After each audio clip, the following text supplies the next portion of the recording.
pursuant, or if you want to watch us through live stream, you can feel free to watch us through live stream at https://bit.ly/daily mar14 live stream. And pursuant to government code section 54953, members of the Daly City Council and staff will participate in this meeting via teleconference. So members of the public are strongly encouraged to watch the meeting through live stream, and I already provided the URL for that. Or you could check us out on the local channel 27 on Comcast. Okay. So with that, let's go ahead and let's go ahead and go for the Pledge of Allegiance, or Pledge of the Flag.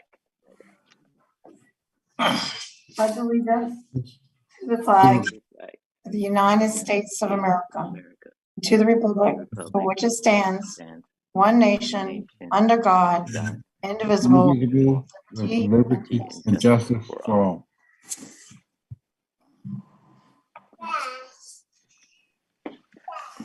All right. Okay, got that. Roll call, please. Mr. Buenaventura, Present. Ms. Di Giovanni, present. Ms. Manalo, Present. Mr. Sylvester, Glenn Sylvester, present. Dr. Rod. Present. Okay. So we have presentations for the DCPLA grant for U.S. State books and a rigamajig building kit to the Daly City Public Library. We have Patricia De Vera, Board President, Daly City Public Library Associates. So go right ahead. Hi, good evening. Thank you so much, Mayor Rod Rasmussen and the entire City Council. Thank you for hosting me this evening. On behalf of the Daly City Public Library Associates, I'm pleased to present the Daly City Public Library with a grant of $9,000 that we received from Carl Gellert and Celia Berta Gellert Foundation to support the Serramonte Library branch with the purchase of a rigamajig building kit, which would be located in the Serramonte Community Room, and the books for the youth of the U.S. states, also for the Serramonte branch. Now, you may be wondering, what is a rigamajig building kit? So let me indulge you on that a little bit. The kit promotes focus on science, technology, engineering, math, and arts through hands-on inquiry-based learning to provide children opportunities for creativity, innovation, collaboration, and critical thinking. So this is a great addition to our library resources for our children. And the books for the youth, the U.S. states, is a refresh of our current catalog of books we have on hand at our Serramonte Library. This refresh will help our kids complete their assignments, which is part of the elementary school curriculum. So DCPLA is grateful for all the continued support to make sure that our libraries are continuing to serve our communities in the best way possible. So thank you very much. That ends my presentation. Thank you, Ms. De Vera. Does any of my colleagues would like to? Councilmember Pamela Di Giovanni. Thank you, Mr. Mayor. Thank you and congratulations, President De Vera. It's great to see your leadership skills. We know that they're vital and we need your support and your leadership. So proud of you, and we know who is looking over you. So, and that anytime we get the money, it's always a celebration. And these are really selfless people that are trying to keep the education going, and that connect is great to hear. Because, you know, and get those little girls in there too, let them know science is for them as well, or any of our people of color or little ones. They'll be inspired, and who knows what we get out of it here in our little Daly City. We've had amazing children, and it's a blessing. So thank you for your leadership. Thank you, DCPLA. And I see Ms. Victoria, amazing, the board. So thank you for your tireless work and the great generosity to the Gellerts, as they always have been. So thank you very much and have a good evening. Thank you and congratulations. And we're proud that you're president. Thank you so much. See you this week. Okay. Thank you, Mr. Mayor. Councilmember, oh, sorry about that. Councilmember Glenn Sylvester, go right ahead. Let's see. Okay, yeah, I'm not muted. Mr. Vera, Yeah, it is so good to see you again. thank you so much. It's good to see everybody. And the DCPLA has come through again. Special kudos to our ever long-standing Gellert Foundation for contributing to our libraries and including other areas to which they contribute as well, such as parks and etc. Thank you so much for, I had trouble, I usually don't have trouble reading, but to pronounce that rigamajig. Rigamajig, you got it. And I want to say thank you for the clarification and the additional information about rigamajig, and you go. So thank you so much, DCPLA. Thank you so much. Thank you. Thank you so much.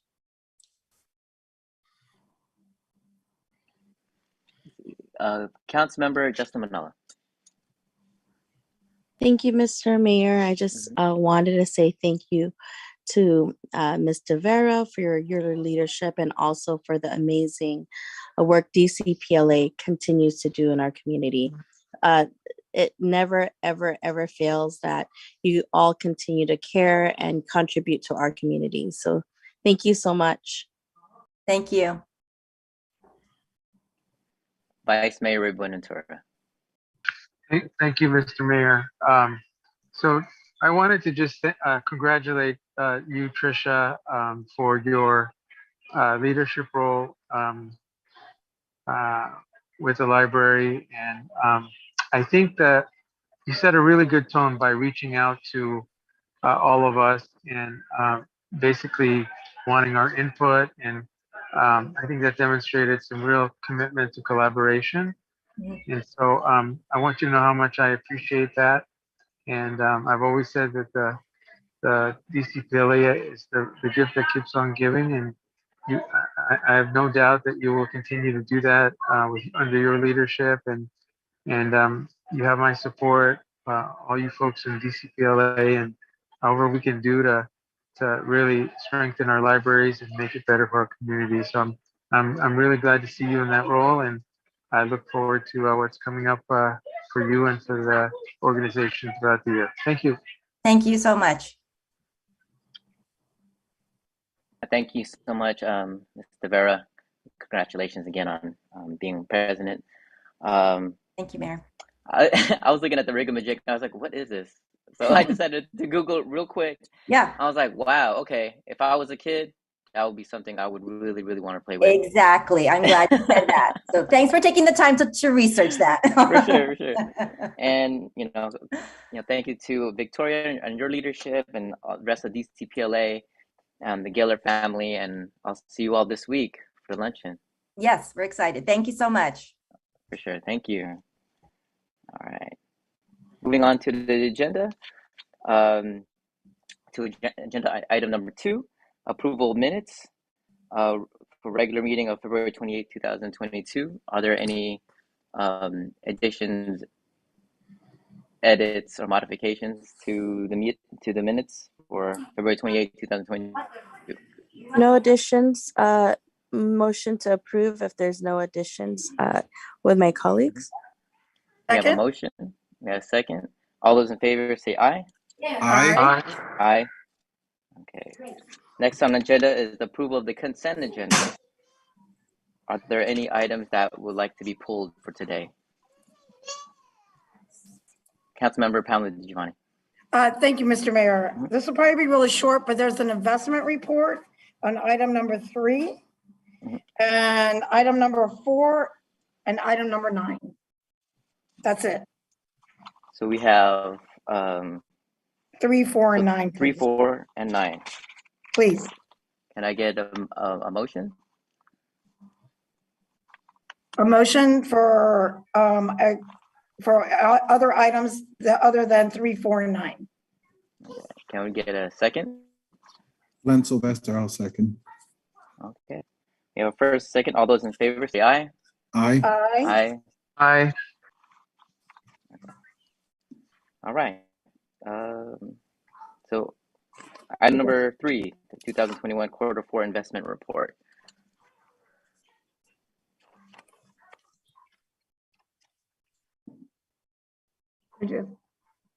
Who does the report?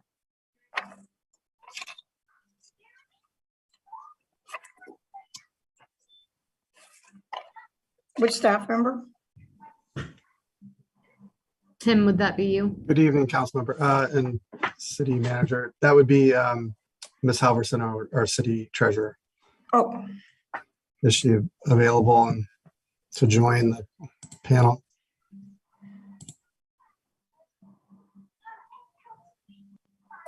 I don't see her on.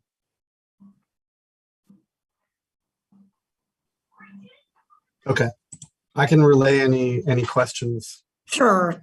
to Ms. That'd Halverson. be great. And actually, it's just a couple simple ones. First one, thank you, and thank you, city treasurer. You're probably working hard overtime or something. But a couple quick questions is in the report, Director Nevin, it says that it's the north. Just for clarification purposes, I'm sure you know San Mateo County Sanitation District, and is it the funds of the whole city in that, or are we a separate board as a sanitation and a city council? How does this work with these numbers? Sure. This report is comprehensive for both the city of Daly City and for the North San Mateo County Sanitation District. In the first page of the report, the second line item that says local agency investment fund, and next to it, it says sanitation district. Okay. That is the only investment on this investment report that's specific to the sanitation district. The rest of the report is related to City of Daly City investments, either in our local agency investment fund, otherwise known as LAIF, or County of San Mateo investment pool, and also some miscellaneous CDs and others at the bottom of the report that we have with Union Bank. Okay, so then it's okay that we're a board is separate, and then but the monies are pooled together. Is that correct? The sanitation district funds are not actually invested with city funds; they are separate. So it is just Okay. one investment in our local agency investment fund for the sanitation district, and those funds are separate from the other city funds. I thank you for that clarification. And if I might add, given the times that we're in, if I know not right now, but if relate to yourself and probably sitting down with the city treasurer, if you would mind, and I would like to make sure that we divest from Russia or China or any of those involved in the current Ukraine devastation and genocide.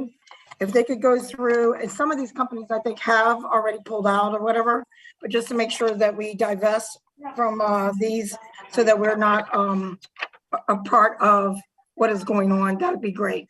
I know times are moving fast, probably haven't had time to review it, but if you could do that and get back to council on which ones and what we did, that'd be great to let the public know as well. So thank the city treasurer for me as well.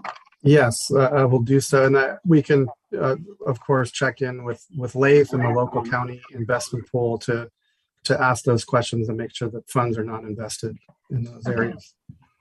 Yeah, thank you very much. Appreciate it. And to the city treasurer and the finance department.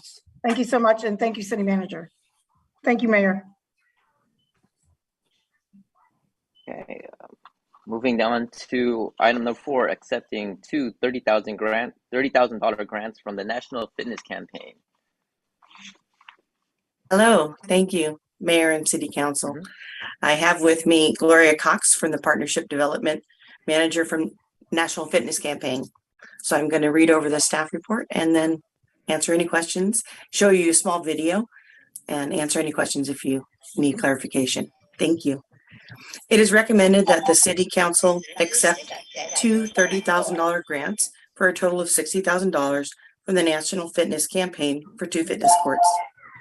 The Recreation Division has robust active adult and senior services programming at both Dolter Senior Center and Lincoln Park Community Center that values and fosters healthy lifestyles, which includes fitness and healthy eating classes and special programs. In 2020, the Public Works Department completed a Parks Master Plan that included a vision to ensure that Daly City has an accessible, equitable, and sustainable system of parks that maximizes the recreational opportunities available to all the city's residents, workers, and visitors. The Recreation Division submitted a grant application to the National Fitness Campaign for participation in their 2022 initiative to install and activate outdoor fitness courts at 2 city parks, Westlake Park and Lincoln Park. NFC has been dedicated to helping communities fund, build, and activate outdoor gyms for over 40 years, and their mission of making fitness easily accessible to neighborhood communities is aligned with the city's goal to provide active adults with access to fitness opportunities. The fitness courts will provide free fitness to the neighborhood communities while also giving our senior ambassadors that will be trained by the National Fitness Campaign staff opportunities to teach classes within the courts as a part of our active adult and senior programming. There is no fiscal impact to accept this grant funding and secure this award from NFC. However, the Recreation Division plans to utilize Measure Q senior programming funding to partially fund these fitness courts. Additional funding needed to supplement this community grant project will be requested as part of the fiscal year 23 capital improvement projects budget. The city of Daly City sees fitness and wellness as a major priority for its residents and strongly supports the efforts of NFC. We're proud to have this opportunity to support this program and join hundreds of leading organizations nationwide prioritizing prevention and community fitness. And now for a very short video to show you what it's all about.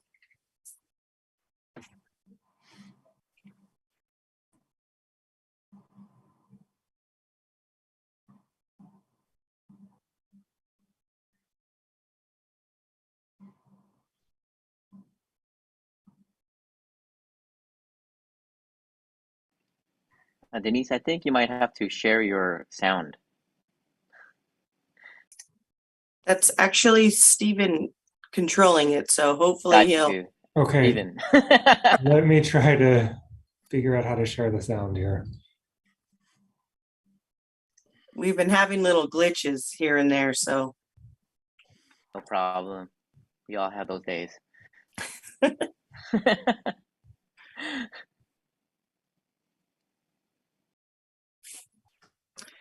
It's funny when you test it out, it sounds great, and then when you get right on the stage right.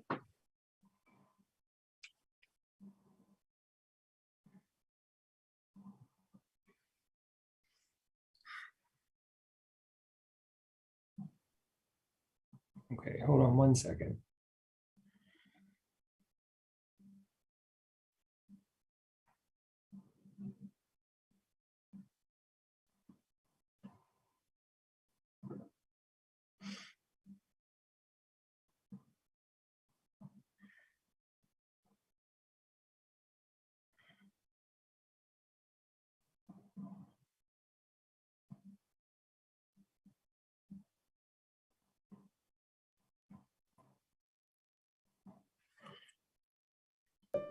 We're changing the way America thinks about fitness. With 200 fitness courts open, our campaign is growing. From college campuses to city parks and trails, we're bringing free fitness everywhere, and we're just getting started. Hi, I'm Mitch Menagid, founder of the National Fitness Campaign. National Fitness Campaign was founded in 1979 when we opened the first fitness court. Redesigned for the 21st century, the fitness court is the world's best outdoor gym. Our 7-movement, 7-minute system allows you to use your own body weight to get the perfect workout. Easy or hard, it will work for you.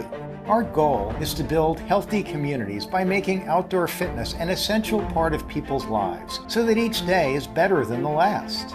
Now more than ever before, it is vital that we move fitness outdoors to remain safe, healthy, and strong.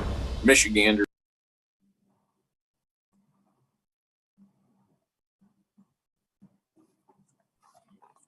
Okay, and Denise, would you like me to play the second video now? Yes, please. Okay.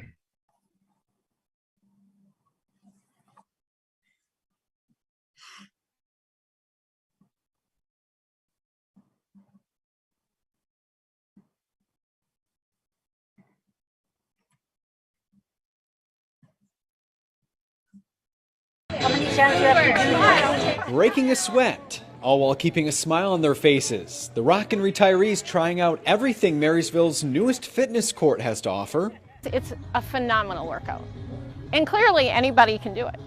If we can do it, anybody can do it. These retirees have been working out together for the past 10 years. Their goal? To build stronger bodies, all while having a great time doing it.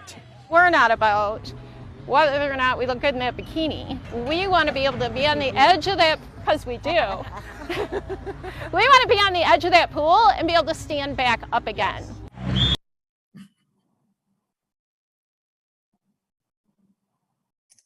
Thank you so much, Stephen. So myself and Gloria are available to provide any additional information desired by the council. Thank you so much. Denise, thank you. And thank you guys so much for giving me a few minutes this evening of your time. We really appreciate it. Through the mayor, may I ask? Yeah. So first of all, this is really exciting. And I have just a couple questions. I mean, really exciting. I know that Denise, you know that this has been asked, been going for a few number of years, that even when I was in the community, people wanted outdoor fitness. I remember that being brought up several times. Now it's finally coming to reality, and it's exciting. Are there any things in the pulleys or anything like that, Ms. Cox, thank you for being here, that is for the physically challenged or disabled or any of that they'll be able to use a part of that and participate with us? Yeah, absolutely. And that's a really good question. And inclusivity is very important to us at National Fitness Campaign. This is ADA accessible. We have folks that work out in wheelchairs. Absolutely. There's something for everybody on the fitness court of all abilities. Yeah, I noticed the design is much different than it was years ago with the wooden, when we all first started, and kept thinking, oh, let's have something outside. And now, right, Ms. Brown, now we have it so that I'm sure that it is moisture proof for Daly City, and that we can all put our little jackets on and participate. But thank you. This is really, really exciting.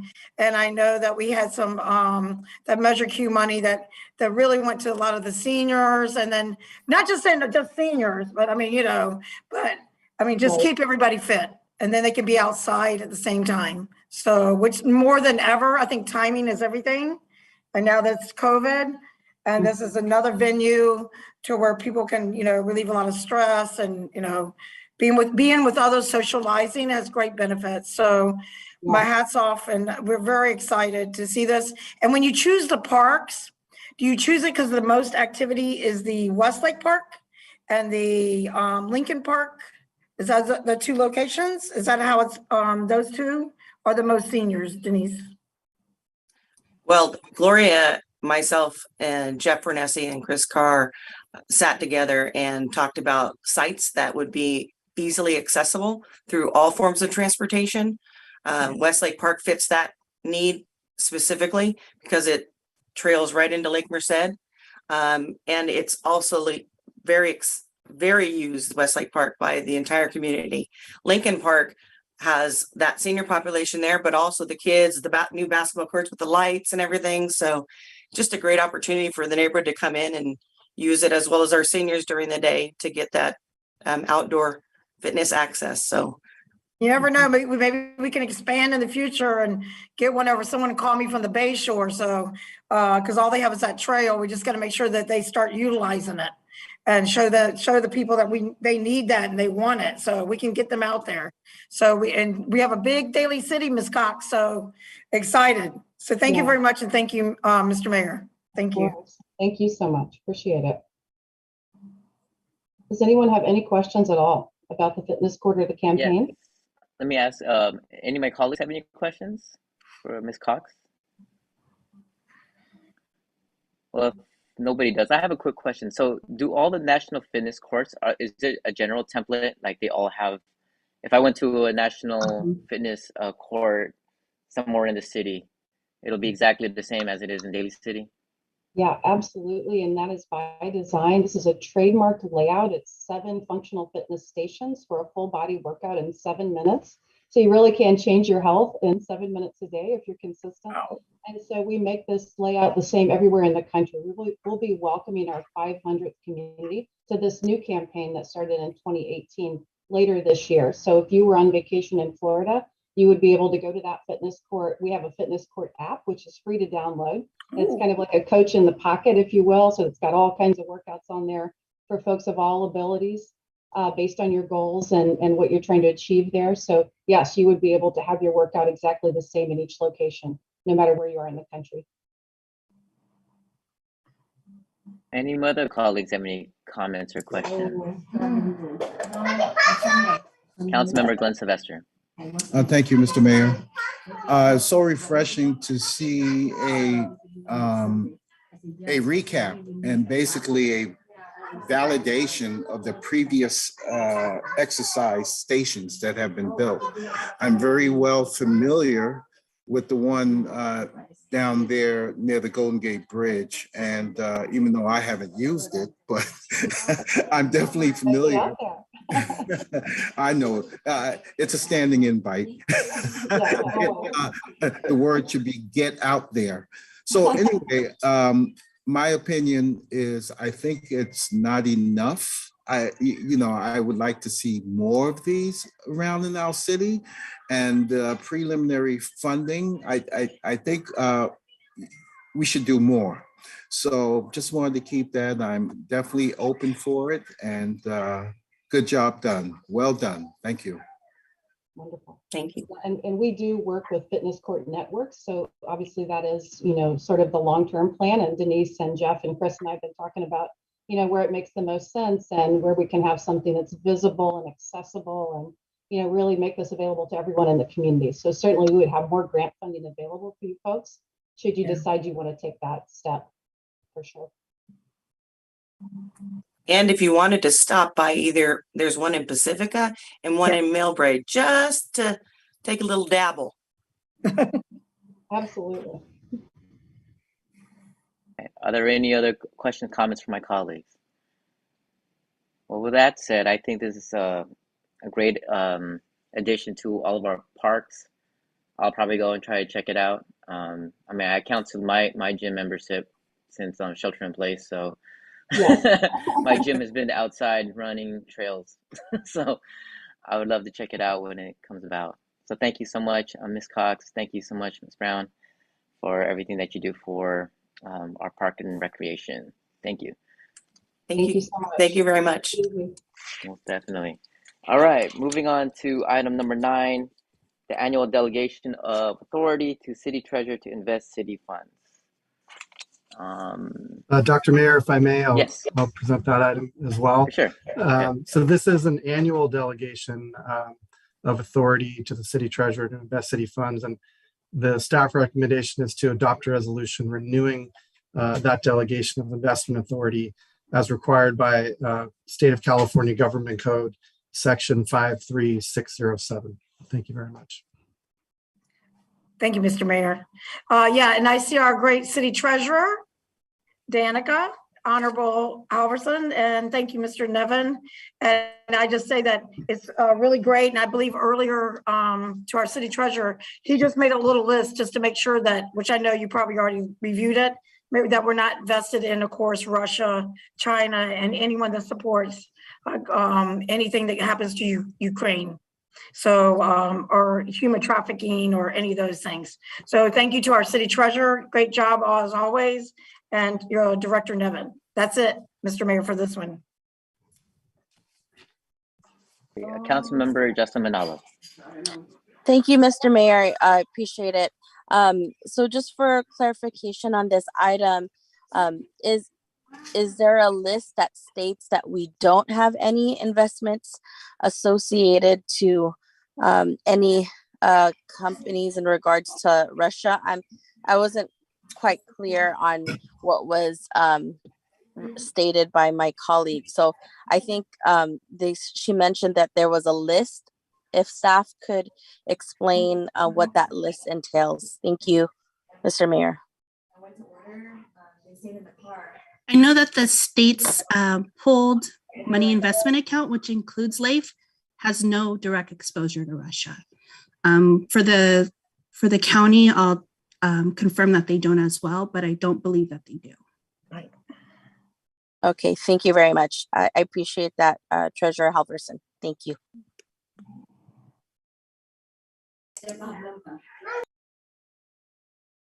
So with that, we'll go ahead and through voice vote, I believe, to adopt the resolution renewing the delegation of investment authority to the city treasurer as required by Government Code Section 53607.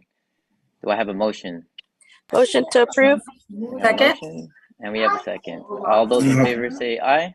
Point of order, Mr. Mayor. Yes, please, Yes. member. So we haven't adopted the other items, also number 3 and 4. So if you want to do this singly and start with this one, but we should also vote on the other items that were bifurcated from the consent agenda. Thank you. Thank you so much for the clarification, Councilmember Glenn Sylvester. So let's start off with this item, number 9, to adopt the resolution renewing delegation of investment authority. I believe you have a first and a second. So all those in favor say aye. Aye. Aye. Okay. Let's go back to, we'll work backwards. So we'll go to number 4, to accept 30,000 grants for the National Fitness Campaign. Can I get a first? Motion to accept? Second. You know, first and second. All those in favor say aye. Aye. Aye. And then number 3. Motion to approve. Second?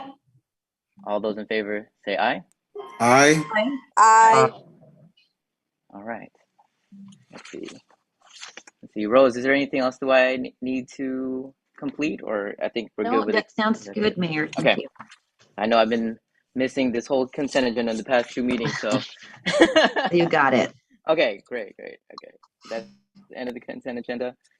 We have public hearing item number 11, public hearing proposed ordinance repealing and replacing chapter 8.64, regulating the use of disposable food service ware by food facilities. And I'll hand it over to Ms. Leilani Ramos. Thank you, Mayor. I'll just pull up my screen.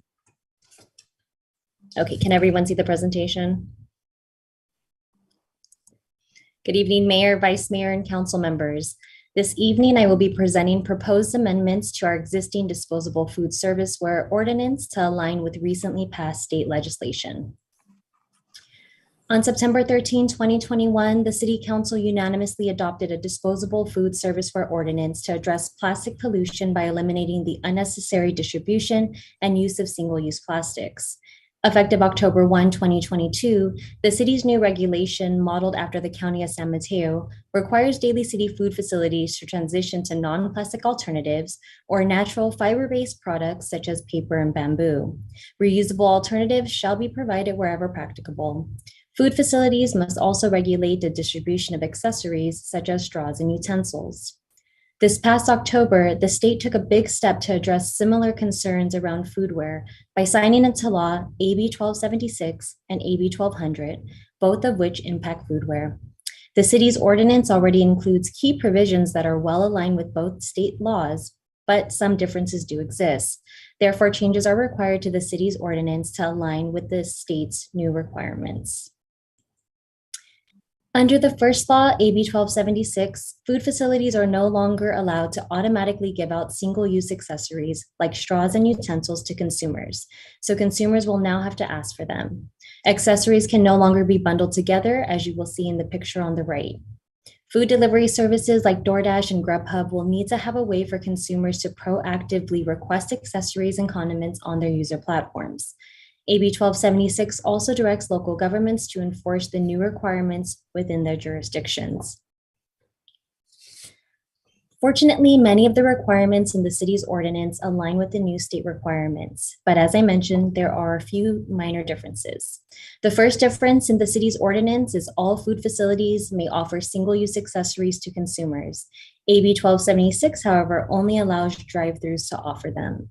Staff's recommendation is to amend our ordinance so that only drive-thrus can offer accessories to consumers.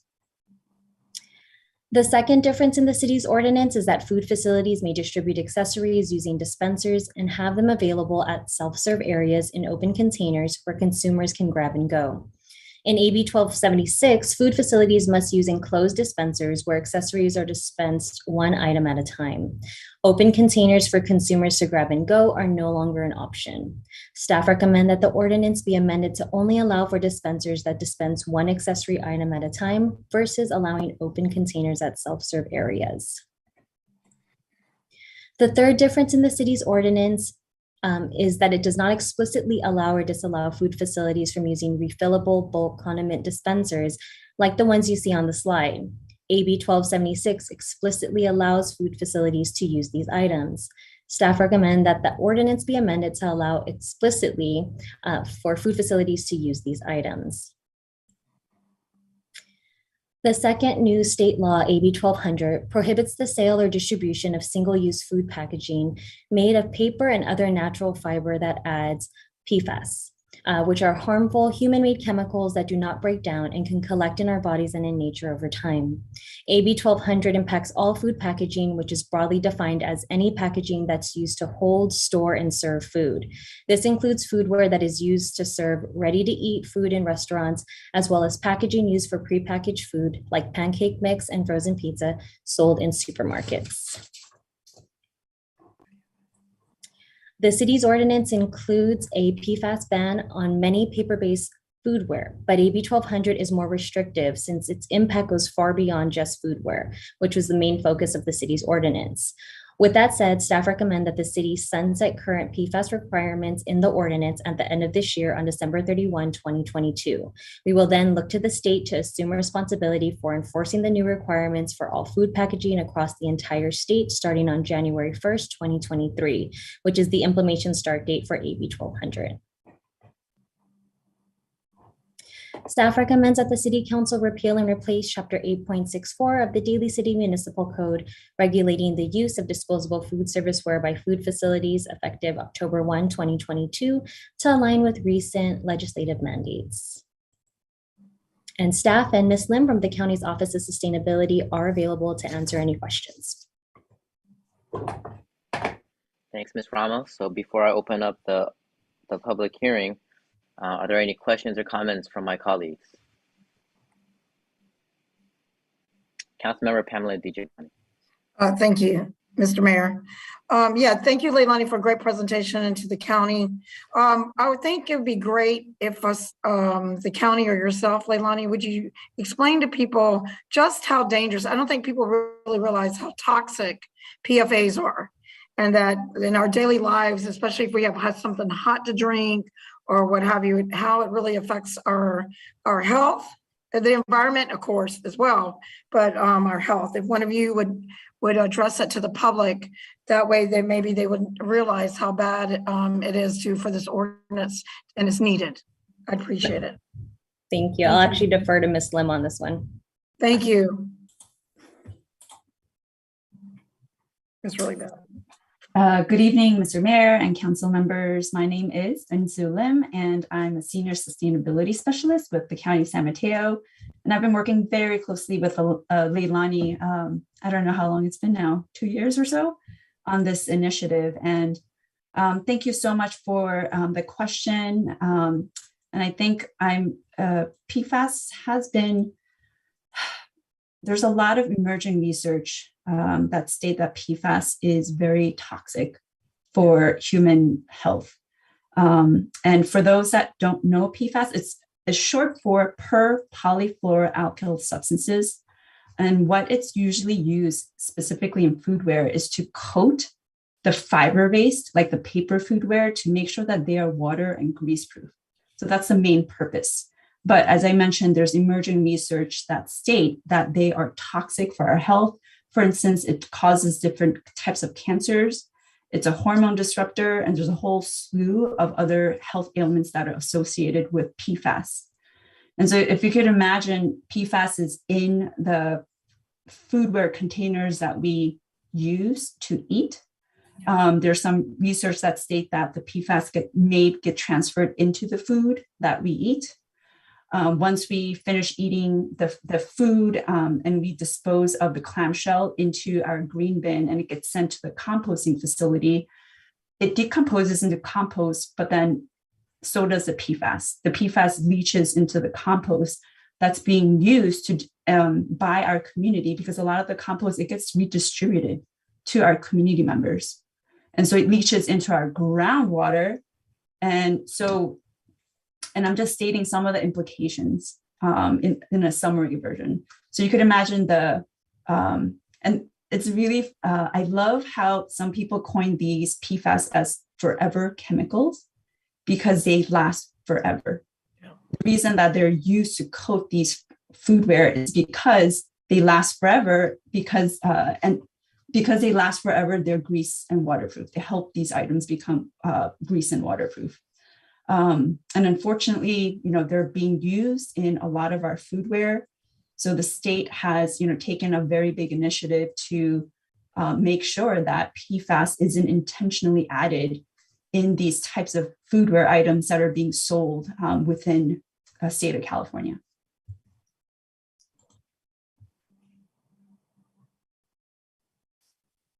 Thank you, Ms. Lim. Are there other questions or comments from my colleagues?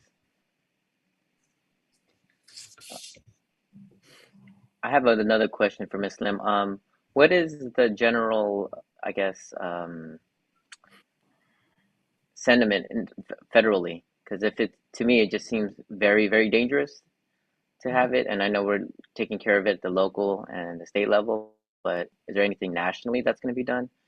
Like just a general ban? Oh, that's a great question. And to be honest, I am not sure if anything's being done on the federal level. Mm-hmm. But I do know that there are a lot of other states that have banned PFAS, including, for instance, state of Washington and a few other states within the northeast part of the county of the country. So there is definitely a movement that we're seeing state level at the very least. And I have to say that I think the movement from the local level really pushed the state to, reassess the harmful impacts of PFAS, including Daly City, as well as the other jurisdictions within the county that we had already adopted a PFAS ban within our foodware. So, and the state is kind of catching up, so to speak, with our ordinance. So it's a very common, concern that's being heard throughout the country. Thank you, Ms. Lim. Councilmember Pamela, did you want to see your hands up? Yeah, I just wanted to add something, and I thank you, Ms. Lim. Wow, it's incredible. Thank you for the explanation for the public. People don't realize that even lies in your bloodstream, and it can stay in your bloodstream for an amount of time and cause different types of cancers, as you alluded to. So I was involved in a lot of this, try to ban pesticides and things like that before.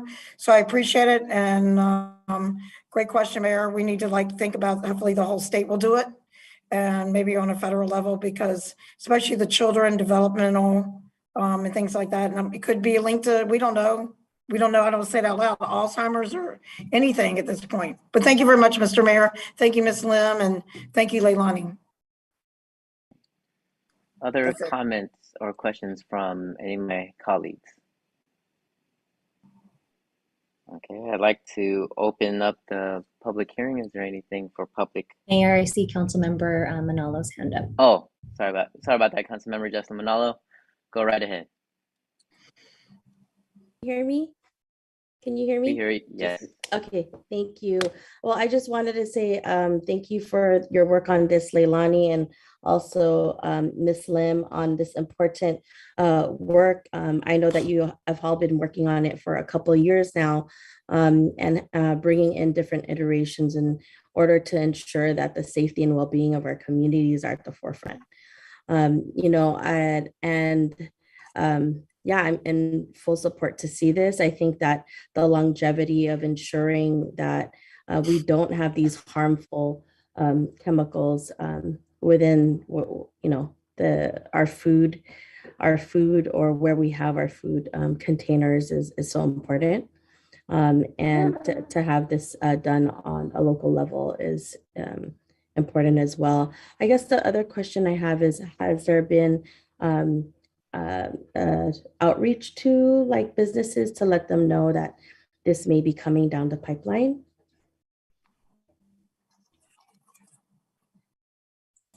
Thank you for your question, Councilmember Manalo. We are going to start our outreach and education efforts in collaboration with the county. We actually have a meeting in the next week or so to start planning and strategizing and doing the outreach. This doesn't take effect until October, but we definitely want to get a head start and help our businesses to transition.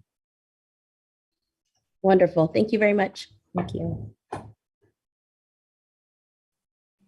Let's go ahead and open the public hearing. Are there anybody? For those members of the public who wish to comment on item number 11, please click the raise hand feature to speak on that agenda item. For those joining by phone, press *9 to raise your hand. No hands raised, Mayor. Thank you, Ilani. Can I have, or like close the hearing? Do I? Move to close the hearing. Second. Okay. First, second. All those in favor say aye. Aye. Aye. Can I get a can I get a motion for city attorney to read by title only?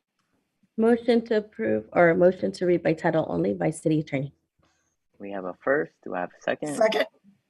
Second by Councilmember Pamela DiGiovanni, city attorney. Thank you, Mr. Mayor. This is an ordinance of the City Council of the City of Daly City amending Chapter 2.16 of the, oh, I apologize, that is the wrong ordinance.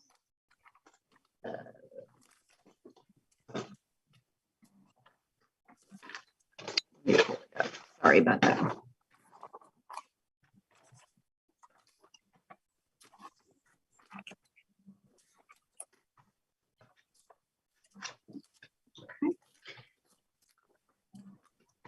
This is an ordinance of the City of Daly City, repealing and replacing Chapter 8.64, regulating the use of disposable food service ware by food facilities. Can entertain a council member to introduce the ordinance. And to approve. Or Introduction. happy to introduce. Thank you. Is there anything that I have to? It's introduced by introduction. Okay, You're got fine. you. Thank you. All right. So going to item number 12, I will hand this off to Vice Mayor Ray Ventura. I'll recuse myself because of conflict of interest with a significant other of mine that is also on the Arts and Culture Commission. Thank you, Mr. Mayor. See if I can do this. It's been a while since I've led your meeting. So just to say that I'm in a place where my reception and my video might come off and on, so forgive me if that happens. But let's move on to item number 12, which is the public hearing of the proposed ordinance amending Chapter 2.16 of the Daly City Municipal Code regarding the Arts and Culture Commission. Presenting with our staff is Stephen Stokey. Stephen, go ahead, take it away. Thank you, Vice Mayor. So members of the City Council, tonight you will consider a proposed revision to the duties of the Arts and Culture Commissioners. And I would also like to note that we have Arts and Culture Commissioner Nancy Rodriguez present in our meeting tonight as well. So to give you some background on this topic, 8 years ago, the City Council created the Arts and Culture Commission by ordinance in 2013. Over the course of 2020, the commissioners talked about revising their duties, and they requested specific changes in a letter to the City Council last year. And they noted that, quote, through our experience and success, we acknowledge that our duties as commissioners have grown and evolved, and we offer and propose additions to our duties and responsibilities to encourage a deeper partnership between the council, community members, artists, and culture bearers of our city. The City Council maintains authority over the Arts and Culture Commission and has the discretion to revise the duties of the commissioners. And the council, there's a few scenarios here. The council may consider approving the revisions in whole, You could make changes to the proposed revisions or eliminate certain proposed duties to best meet the need for arts and culture programming. There were an original 4 duties included in the ordinance, and now there are 9 new duties. And Vice Mayor, if you would like me to read the 9 new duties aloud, I can. They are also listed in the staff report, so please just let me know. Yeah, go ahead so that the public knows about it. Okay, so the new duties are proposed as A, to advise the City Council on all matters affecting the culture of the city, which includes but not limited to city budget, funding, programming, and historic artifacts / artwork that contributes to the culture of Daly City. B, to work in collaboration with other city boards, commissions, and community stakeholders to uplift art and culture that is relevant and responsive to the needs of our youth, families, seniors, neighborhoods, and community. C, to raise awareness of social issues affecting our community through art and culture. D, to encourage programs that include stories and experiences that heal, connect, and unites us together as a community. E, to establish outreach and sustain authentic relationships between the city and our diverse community. F, to review and make recommendations upon all works of art to be acquired by the city, either by purchase, gift, or otherwise, and with respect to their locations. G, recommend needed changes in laws, legislation, and policies needed to promote the aesthetic, cultural development, and historic preservation of the city. H, be available to city departments when appropriate to advise on arts, cultural, and historical issues. And finally, I, to undertake and carry out all functions reasonably necessary to accomplish the objectives and to discharge the functions of the commission and to exercise such other functions as may be prescribed by the City Council.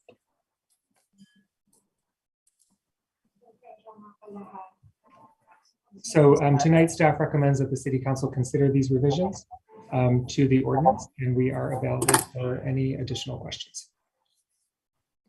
Thank you, Stephen. Let me ask any of my council members, does anyone have any questions?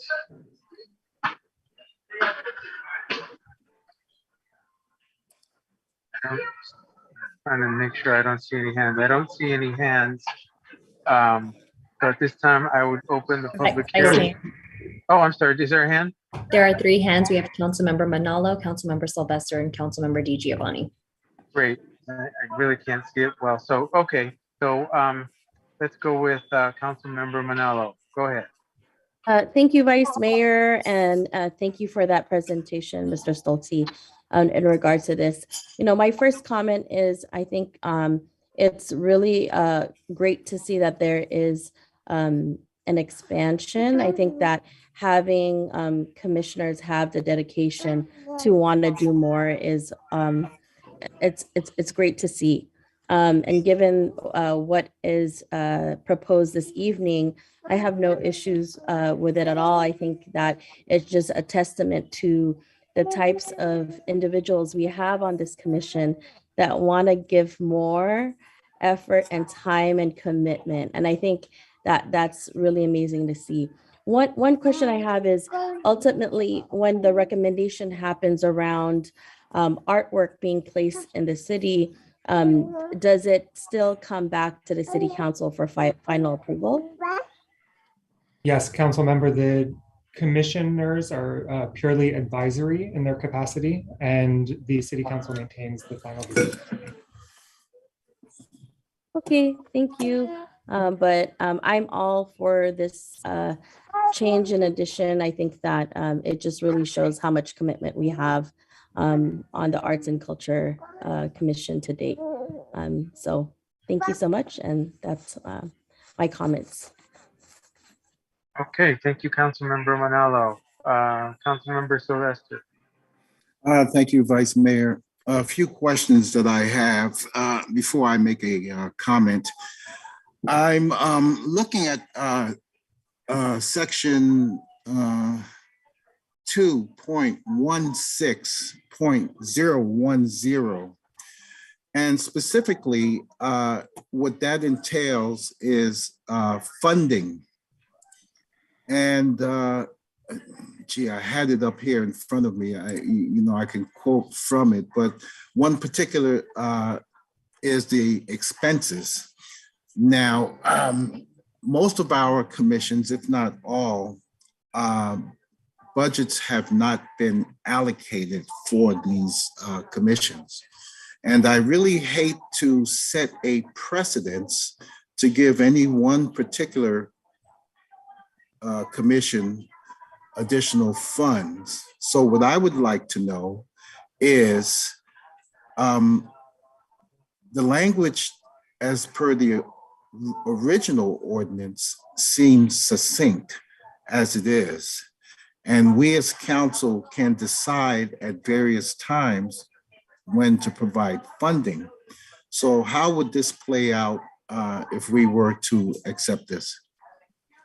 So council member, tonight, the only revisions that are proposed are to actually the following section 2.16.020 under duties. But the section you're referring to, which is 010, does have some information on expenses. And it says, I can read it to you.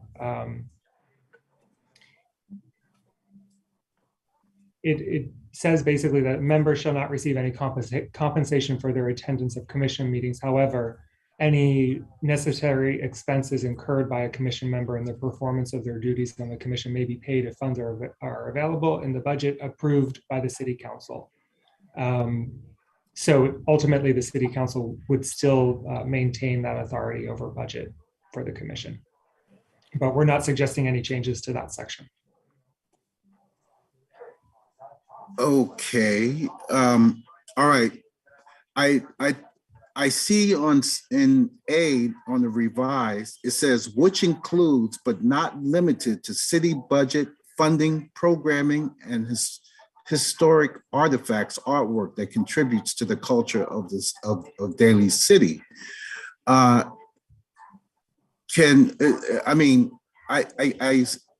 This is providing more specifics. And to my understanding, we kept it broad so to not actually define, especially in the area of budget. And I would make a recommendation that we strike that and keep the following: to advise the city council on all matters affecting the culture of the city. So that's the first recommendation on my end. Item number B, collaboration with other city boards, commission, and community stakeholders. I don't have a problem with that one. C, to raise awareness of social issues affecting our community. No problem. D, to encourage programs that include stories and experiences that heal. Now, I don't know if stories and experiences are an art, but I'm sure it's definitely a part of culture. So no problem. So in moving down the line, G, I have an issue with to recommend needed changes in laws and legislations and policies needed. I have to say firmly that all of our commissions act in an advisory capacity. And, as one of my colleagues mentioned, Councilmember Manalo, basically, it's still going to come to the commission to advise. So, okay, I'm willing to go along with that. Lastly, can you on this new rule, election for chair and vice chair, arts and culture will take place at every December meeting. What's the current reorg plan of the arts and culture at this present time? I'm wondering.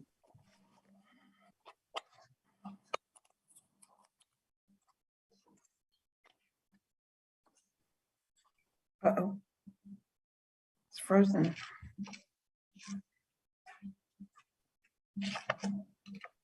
We'll just give them a few seconds to unfreeze.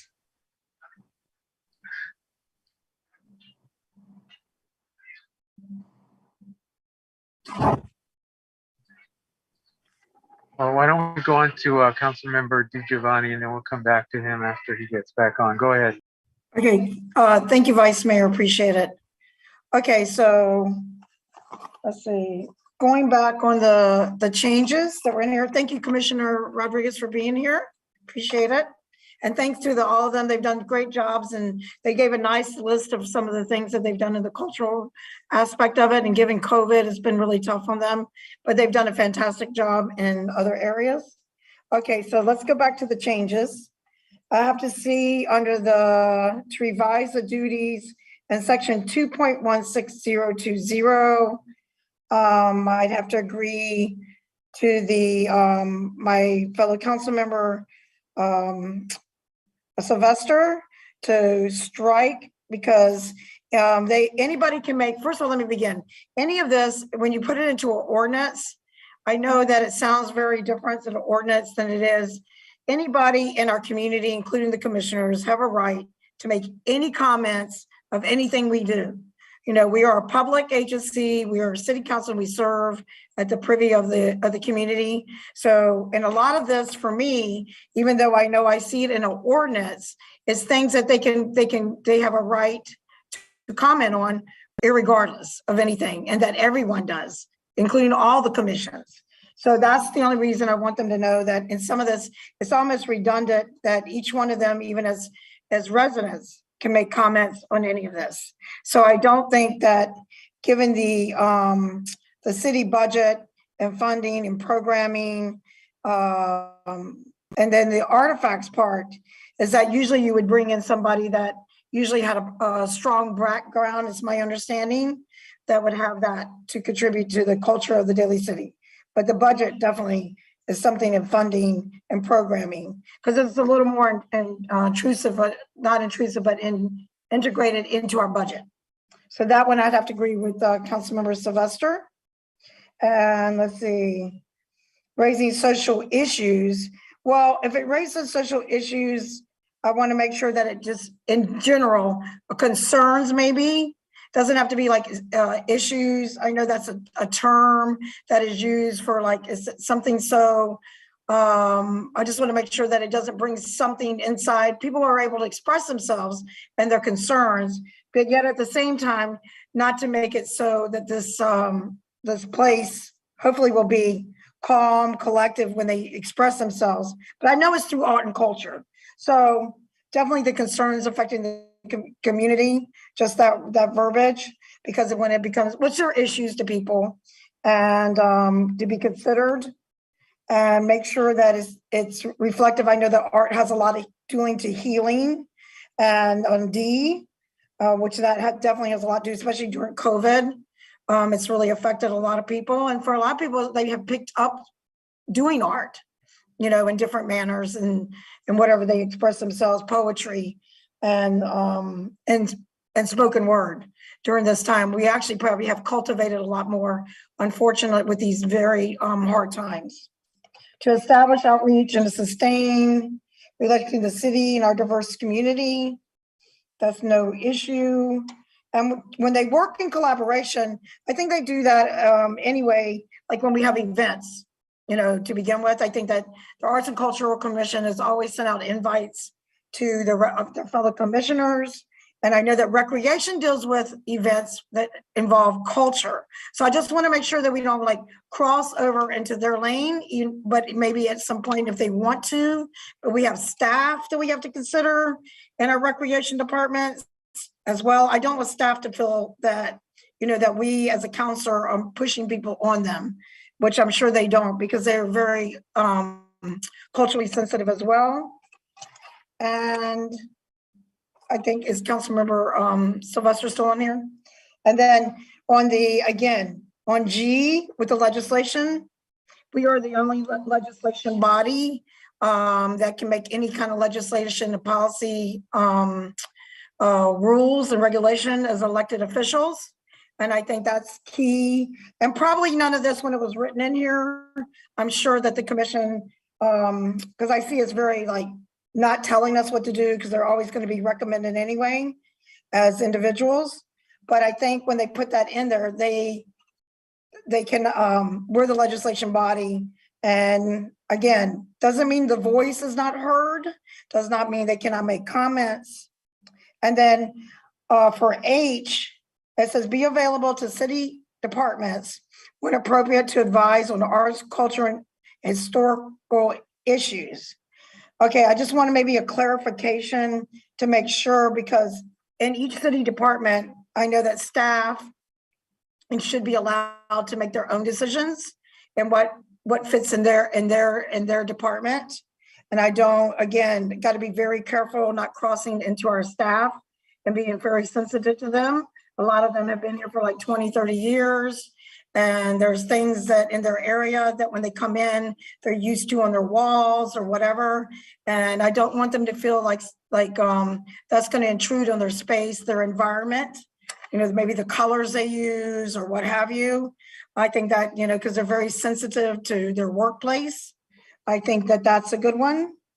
And so if we just do a little tweaking, I want to give them a lot of credit for coming and putting forth and expanding their minds and doing that. But we have to be careful, again, when one change happens, then the other commissioners come, and we have to be very careful how we guide this. Because, I mean, you guys put in hours, which is more than a lot of people, and invested in the city you live in our community, and be respectful of our commissioners as well.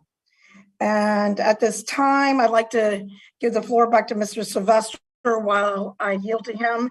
And I have a couple more questions, and I yield back to Mr. Sylvester for right now, and agree with him on striking the G and looking into H and making sure that H is not crossed over into making sure we clarify into the city departments, where I don't want to make sure that the staff feels like we're intruding in their space and how they feel in their own personal environment, because that affects them when they come to work. So that's, and I'm sure that's not meant in that tone. So on that one, and striking A at the beginning of that one, along with Councilmember Sylvester. So I yield back to Mr. Sylvester. And then I have a couple more, Vice Mayor. Thank you. Mr. Sylvester, were you done, or do you have any more questions? Thank you, Vice Mayor. I'm sorry about that inadvertent cutoff. Yes, in continuing, I had a concern about artifacts, and it indicates that it would come through our Arts and Culture Committee. I'd like to first start off by saying beauty is in the eyes of the beholder. What looks good to someone and it's adorable may not look good to someone else. If for instance, we recently had the side of a wall on Mission Street, which was revealed when they took off some of the planks during construction. And some folks in the community says, we should save this, we should save this.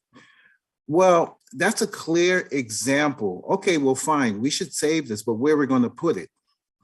And if any artifacts, whether they're going to be donated to the city or by other means, comes by notice to the city, or someone in the community makes mention, I would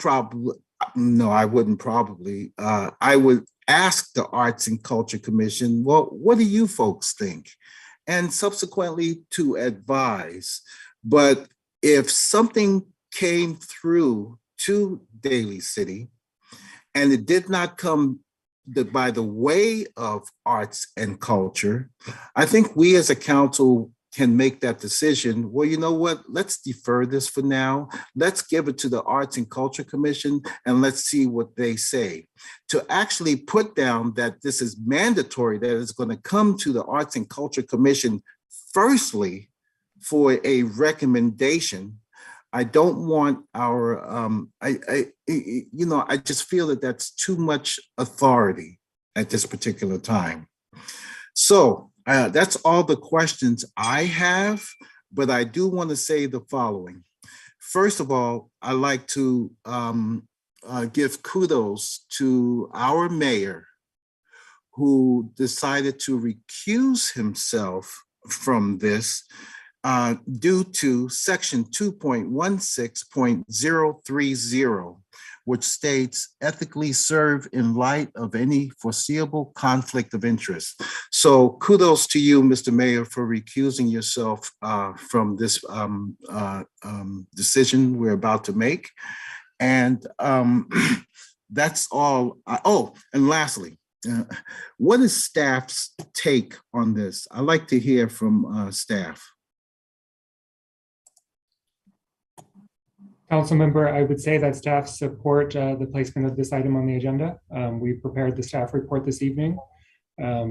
So it's ultimately within the authority of the council to consider this, and that's our position at this time. All right, I appreciate it very much. I want to refer back to your email dated April 7th, 2021. And it says, the city has never received this type of proposal from appointed commissioners in the past. City staff do not recommend allowing changes to the ordinance, as you will see outlined below. The commissioner's proposal contains a significant expansion of duties. Staff does not believe this level of specificity is necessary in the ordinance or in line with the intent of the commission. Currently, duties are broad by design to allow for creativity in initiatives pursued by the commission. City staff seek to maintain the decision-making authority of the city council, the principal elected governing body of Daly City, allowing appointees to have explicit and broad authority to advise on budget. There's much more to this correspondence that I received, and I want to read actually four more lines, and that's the end of it. The city fully supports the work of the Arts and Culture Commission and recognizes the commissioner's success in programming since inception. City staff believes the current ordinance allows ample opportunity for commissioners to pursue many of the areas outlined in their revisions. And ending, staff recommends that the city council not pursue this matter further. Please let me know if you have any questions. So that's all I have at this time, and I thank you very much. Mr. Giovanni, do you have any follow-up questions? Yes, thank you, Vice Mayor. Appreciate it. Thank you. Thank you, Councilmember Sylvester. Yeah, I just want to say that if we could, in this form as it is, maybe with other changes, but yes, and that to be transparent, I thank Councilmember Sylvester for reading that letter, that it was a correspondence and the public should know that this is a correspondence that happened, and to be transparent, and that is we're giving directions, and it actually, that's what it says. So also given the fact of where it says the artifacts, and for me, if a community member sees a piece of art, then the community member should not have to go or feel like they have to go to the Arts and Cultural Commission.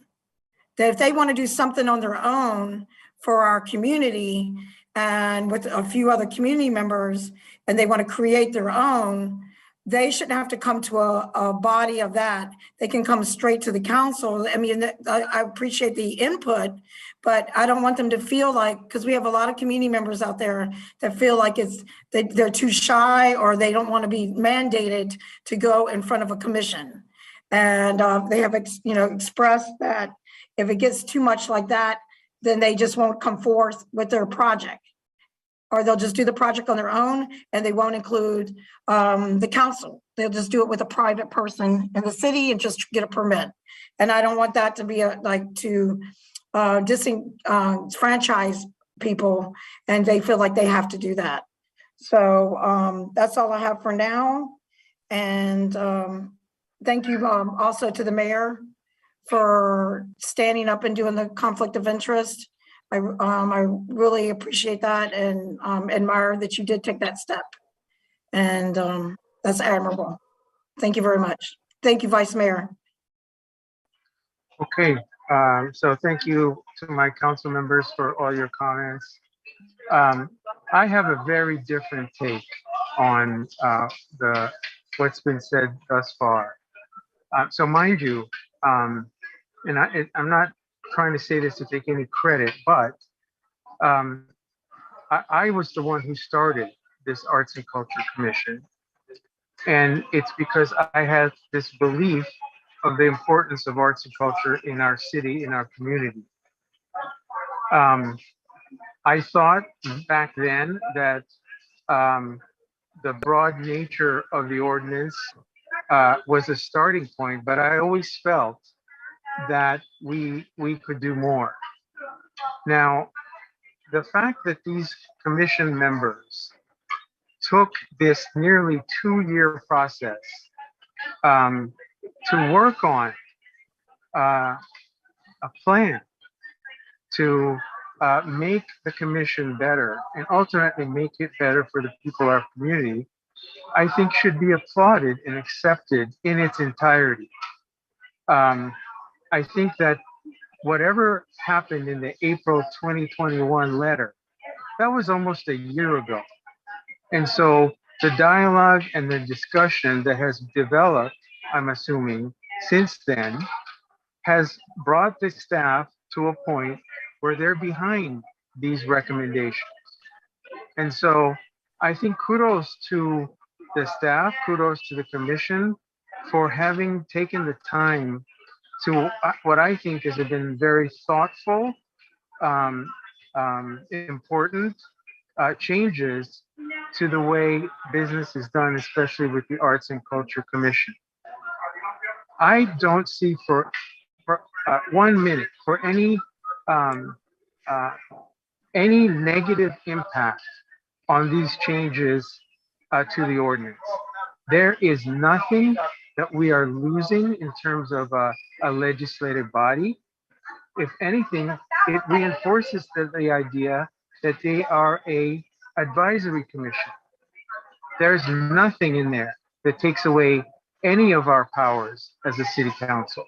It's all advisory with respect to their requests. And there's nothing that I think would impact us unfairly. And in fact, I think if we were to change it and dummy it down, I think that's going to be perceived as a power trip on our part, that we seem to think we know everything about art and culture when in fact we don't. And that's why we created an Arts and Culture Commission, because we needed their help. And no, there is nothing that the public is going to do in terms of looking at the commission as some sort of isolated group that they can't approach. In fact, I think they're more approachable on this very topic than the council when it comes to all the other things we have to deal with. So it's better that the public can go directly to a source that specializes in arts and culture. And so I don't think it's a good idea to change what they have proposed. There is nothing in their changes that make it to where it takes away any of our powers as a legislative body. All it does, it reinforces their advisory capacity, and it makes it easier for people to see what they're doing and maybe even have benchmarks and performance categories, because they've outlined what they're going to be doing. So I'm fully in support of everything that the staff has recommended, everything that the commission has recommended. And so I'm making a motion to adopt the ordinance as is without any modifications. And I would urge you all to do the same and support it. But before I go forward with that, let me ask Nancy. I know, Nancy, you're on here and I didn't give a chance for you to speak. Did you want to say anything? I do, but I don't know if I need to wait for public comment and let the staff go, or can I speak right now? Oh, you could speak right now because you're part of the commission. Go ahead. Well, first of all, thank you for allowing us to present this ordinance here, or these revised or amended ordinance, and adding some additional things. But in the work that we've been doing in the last several years, a lot of the things that are already here that are mentioned, like topics around social issue, around stories and experiences, all of that is work that we've already been doing. And in a lot of ways, when I look at this ordinance or the revised one, it's not only for us, really, it's not about us exercising a kind of power, it's really also about accountability. So we can also review this ordinance as a way to keep us accountable and to keep doing this work in the community. But also fine arts is a little bit antiquated. And so when we think of fine arts, it has historically been a gatekeeper, it has historically been meant for the elite and for the upper classes. And so when we worked this, because we worked on it, well, pretty much all the commissioners did research on the different different ordinances with our different cities. A lot of the cities have different titles, right? But we did research, we brought someone in to talk about fine arts and the differences and so forth. But looking at fine arts as opposed to regular arts, and by no means am I saying that our communities and our diverse communities do not look at fine art, but at the same time, there's so many different ways to look at art. And so we wanted to open it or pretty much widen the scope. And so that's one of the reasons why we wanted to present this. The other thing, as far as I have, looked at these ordinance changes or amendment proposals, there's nothing that ever, and our intention is never to overstep the city council.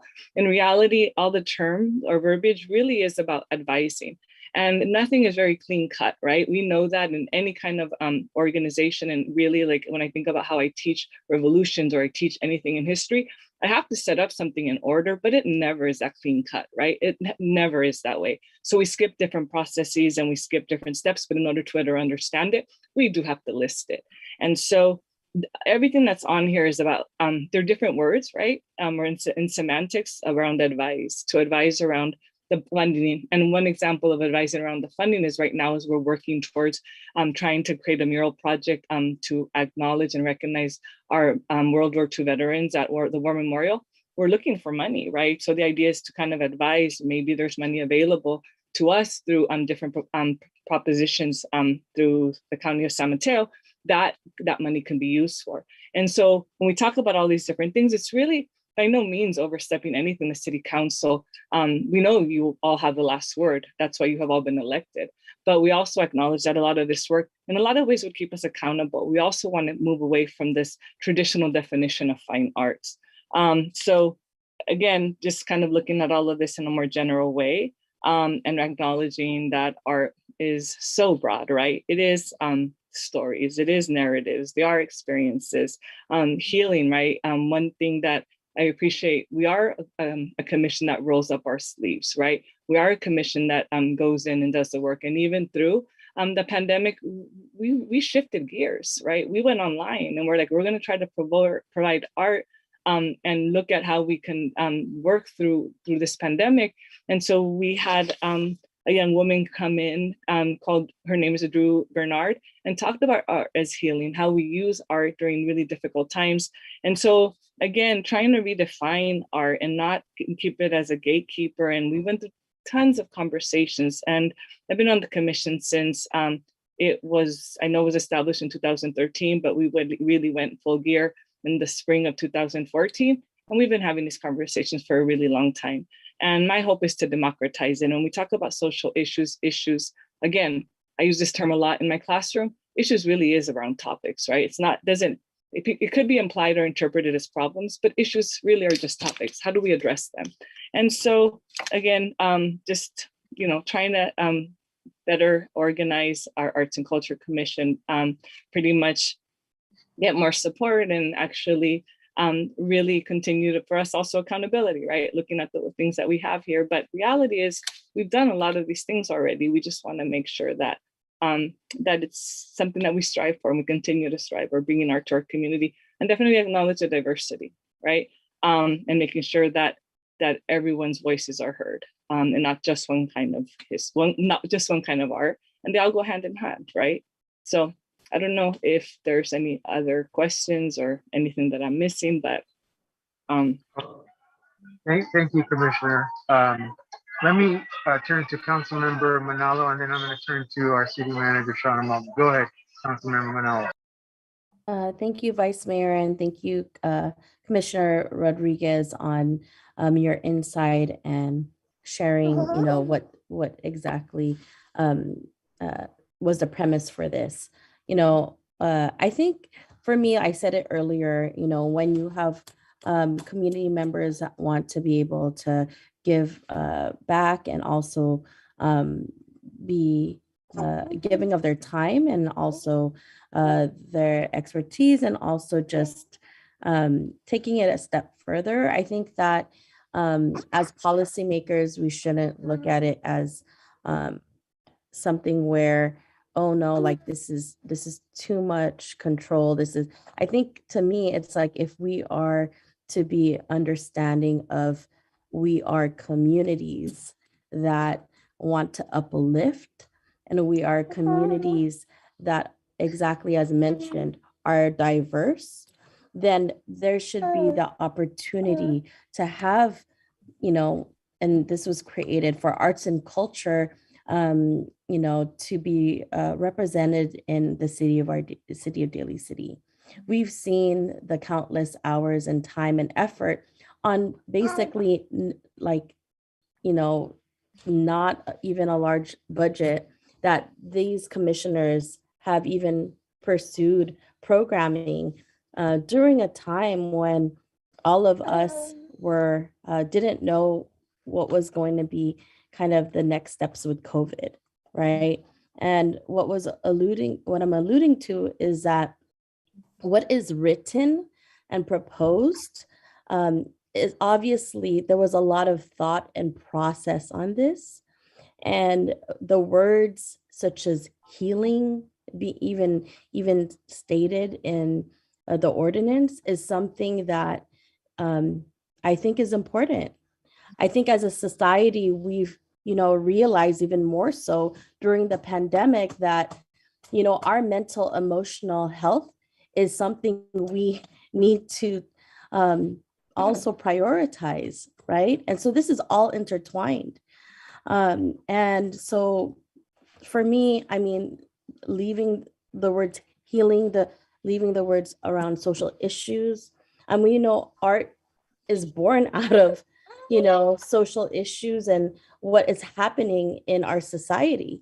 And so to delete that, I think it just wouldn't be right to do so, because I think I hear the intent of the Arts and Culture Commission. I've seen their work along the years, and I feel supportive of this. And to my colleagues that are on the fence on this, we are the electeds, we are the ones that make the ultimate say. We have been given that privilege to do so. And so I don't know why there's some sort of fear in this regard, when we have community members that want to give more of their time and their effort. So I am in full support of this, and I second Vice Mayor. Thank you, Councilmember Manalo. City Manager Mulkey, go ahead. Thank you, Vice Mayor. I just wanted to clarify staff's perspective on the administration behind changing this policy. I was a little taken aback about Councilmember Sylvester reading verbatim an email that came from the city manager's office. That's not typical sort of decorum at a meeting. However, that as the vice mayor did indicate, was a year ago. And a year ago, the staff was presented with a question and we responded accordingly. It was precedent changing. We did have concerns and we voiced them. We are not up here to be yes people. We try to say yes to council as much as possible, but we also have to show what our concerns are. We had some concerns. Since that time, council pursued it. They wanted to pursue this issue. We do not have a formal adopted policy for guidelines for the council on how to agendize an item. We tried to do that last year. It did not go forward. I hope that we can revisit that this year. But right now, the informal policy is if a council member would like to place an item on an agenda, they ask the mayor puts it on. That is what happened in this case. And so that is why this item is agendized. Once the staff sees that this is an agendized item, we prepare a staff report that we feel is in the best interest of the city, including, reviewing with the city attorney any kind of exposure we may have in ordinance changes. But we also know that the ultimate decision-making power is with the council. And so I just needed to really back up Mr. Stolte in that, being called out for that email, because it's not as simple as staff changed their minds. There have been plenty of times when staff has made recommendations and the council will do what they will. So it was very important for me to just give the background on that. And I certainly don't want to create any unnecessary divisiveness between staff and say the Arts and Cultural Commission on this item. Thank you for the opportunity to speak. Thank you, City Manager Maltby. That was very important to clarify. Let me see. Now, I can't really see the hands. Was there another hand raised? Please speak up. If not, I'll go to public comment. Do we have any public comment? Vice Mayor, Councilmember DiGiovanni raised your hand. Oh, okay. Go ahead, Ms. DiGiovanni. Thank you, Vice Mayor. I just wanted to clarify. So, Sean, are you saying there is no recommendation on either side, yes or no, by the staff? Just to clarify. At this juncture, the staff is, if this is going forward, that is the recommended language.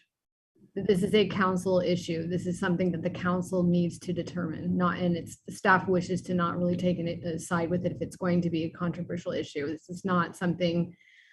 That's what I mean. So there is no the language as stated. Initially, a year ago when it came to us, it was unprecedented. We had not seen a request like this. We provided that input to the council, and here we are a year later and still talking about it. And this is, if this is going to go forward, this is the language that staff is recommending. Okay, this is the language that I'm recommending, but at this point, they are not recommending one way or the other. That's what I'm trying to say. It's because it's up to the thing, up to the council. Because as earlier, someone else had mentioned that staff recommended it, and I don't think that's to be the case. It's up to the council, and there's no recommendation one way or the other. Is that to clarify for the public? I guess this is. They're just giving the report, and then whatever we decide, of course, they're staff, but there's no recommendation by staff one way or the other. Staff is recommending the current language of the current staff report. Yeah, if we were to approve it. Oh, thank you, Vice Mayor. Okay, do we have any other hands raised? If not, I'll ask for public comment. No other hands raised. For those members of the public who wish to comment on item number 12, please click the raise hand feature to speak on this agenda item. For those joining by phone, press *9 to raise your hand. There are no hands raised. Okay, unless there's any other further comment, let's take a vote. I made the motion. I believe Councilmember Manalo seconded. Can we get a roll call, please? Mr. Buenaventura? Aye.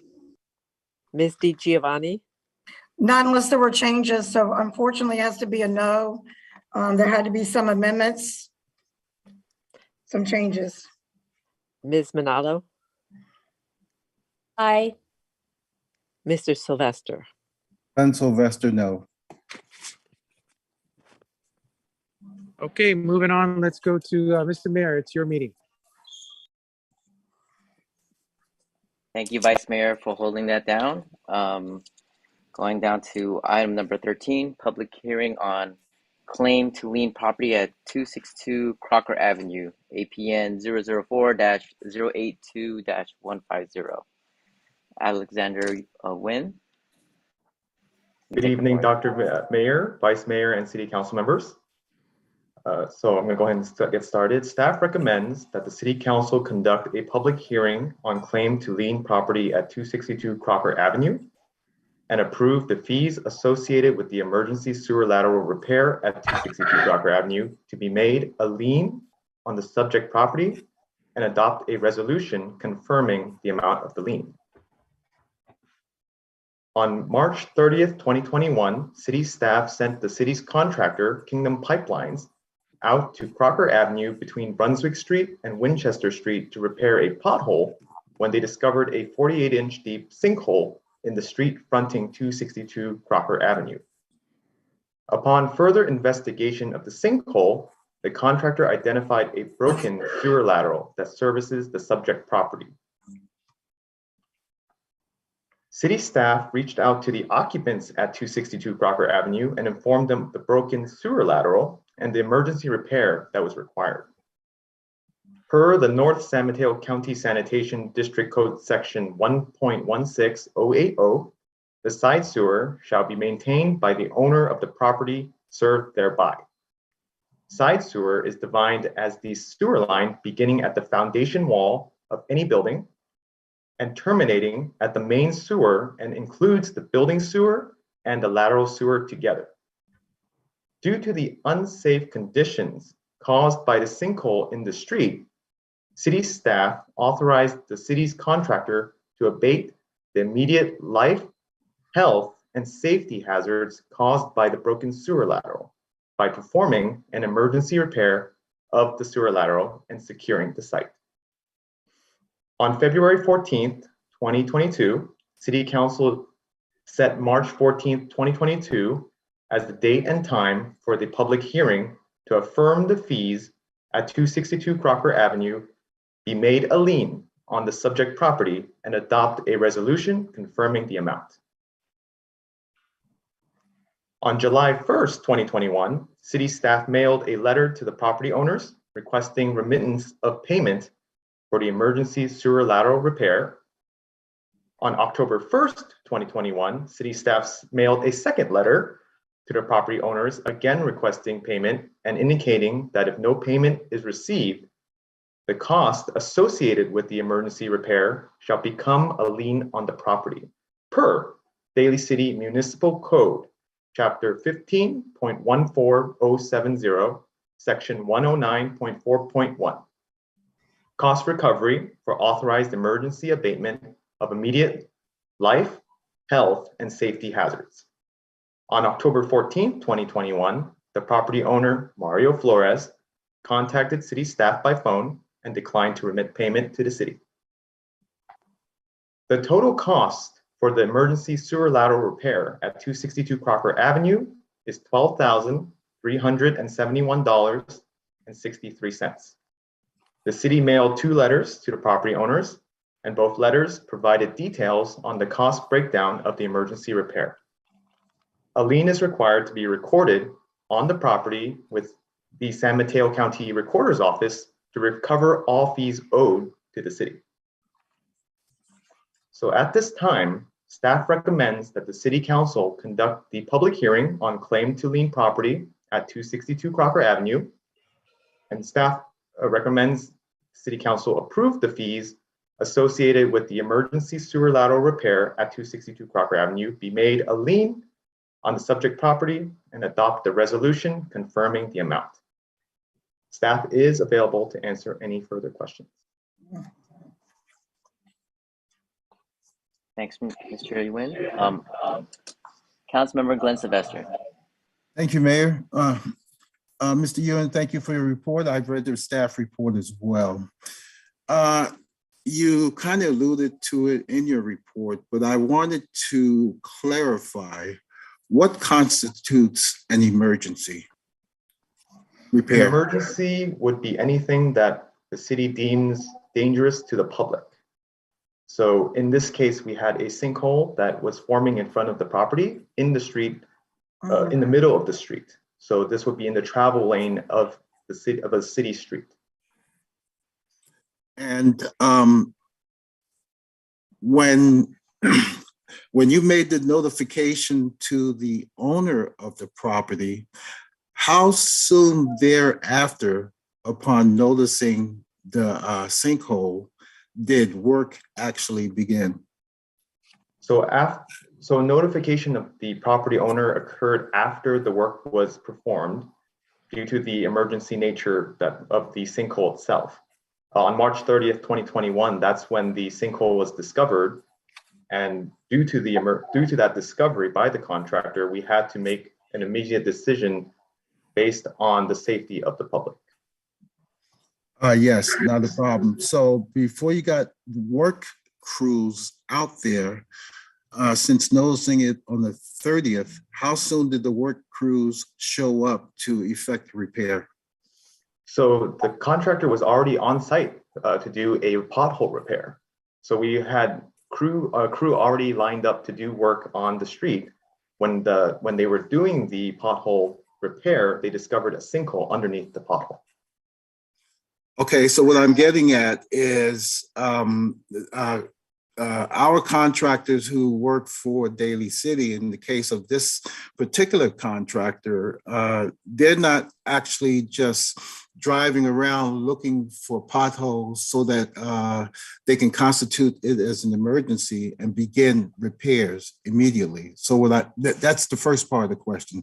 The second part is, so what you're saying to me is, if they spotted the pothole, say, the sinkhole rather, on the 30th at 10 o'clock in the morning, if repairs began or effected, say within an hour or within 2 hours, I just want to put a finger on this as to how soon. I apologize, Councilmember Sylvester. That would be correct. So okay. Yes. It was the same day they discovered it in the morning when they were assigned to do a pothole repair on Crocker Avenue in the morning, and then in the afternoon they had discovered the sinkhole in the street. Okay, excellent. So my comment is, I just wanted to provide transparency and cover the basis. This is established as an emergency repair, which can affect the public. And I'm so happy that cars didn't go driving down the street and subsequently either cause further damage or sink into this hole. And I have to commend, after notification to the city, of the expeditious handling of this matter. So I like to congratulate and give kudos to city staff and Public Works. Thank you. That's all my comments, Mayor. Councilmember Pamela DiGiovanni. Thank you, Mr. Mayor. I just want to say thank you for your report. It was very thorough, and in the interest of public safety, your team always acts like immediately, because that's pretty dangerous, with all those details that you gave, and I appreciate those because they really help us, because we're not there to see exactly what is happening, but everyone goes on scene immediate to let the public know that our city responds. Wastewater, Public Works, they respond, and they do it in protection of the people. So I commend you for that. And I believe we got an email from Mr. Flores. I don't even know if he's going to make a public comment, but I wanted to acknowledge that we did receive an email from him, and who I thought was the property owner. But I want to commend the staff and the leadership and the workers and directors of both departments. You're always there to protect us and protect our community. Well done. Thank you. Thank you, Mr. Mayor. Are there any other comments from my colleagues? If not, I would like to open the public hearing. Can I get a motion to open the public hearing? Motion to open the public hearing. Second. All right. All those in favor say aye. Aye. Aye. Aye. All right. Thanks, Mayor. For those members of the public who wish to comment on item number 13, please click the raise hand feature to speak on this agenda item. For those joining by phone, press *9 to raise your hand. We have one hand raised. Mario?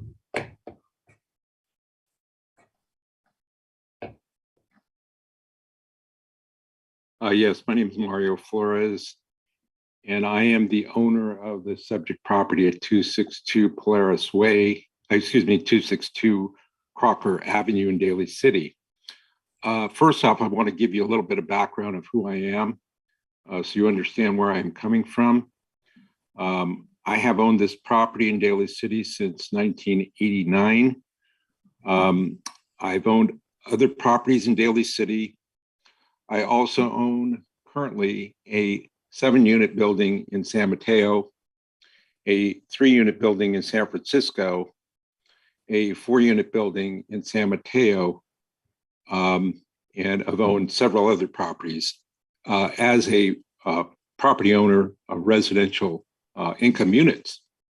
So I have a lot of experience with dealing with maintenance of properties, including my properties, and also been a property manager for business improvement districts in San Francisco. The reason I give you that background is that I have a number of people that I work with on a regular basis, including plumbers and emergency people who can do repairs for me within generally an hour to 2 hours time. My stepbrother is a plumber. One of the property owners has a son who's a plumber. I know plenty of people in the trades, and I would have appreciated the opportunity to have somebody go out there and do the repairs, as I have on my own crews, and they could have done the repairs on the property within that day's time. I was never given that opportunity. San Francisco, the city of Daly City has my emergency contact information and never contacted me. They contacted the tenants after the repairs were already started, and the tenant didn't come to the property until after repairs were already effected. I should have been given an opportunity to do the repairs myself.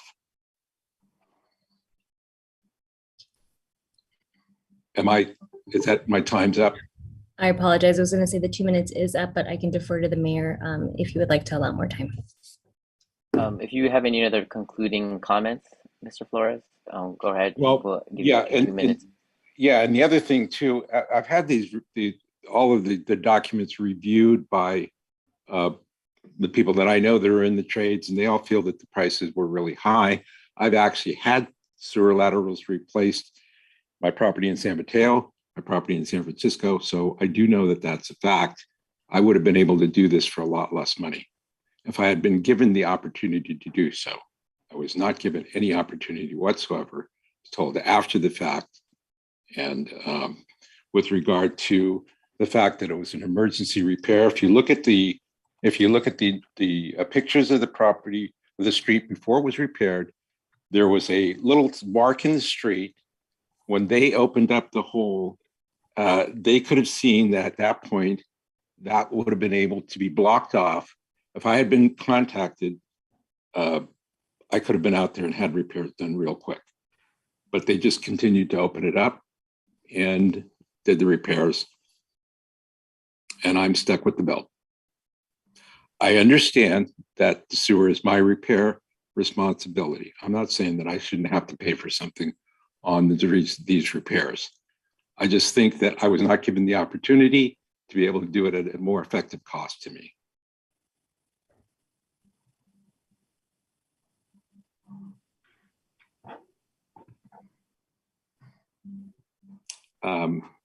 Thank you, Mr. Flores, for your comments. I believe there's no other public comments, so can I get a motion to close the public hearing? Motion to close the public hearing. Second. All those in favor say aye. Aye. Aye. Hey. All right. Are there any other comments or questions by Councilmember Pamela DiGiovanni?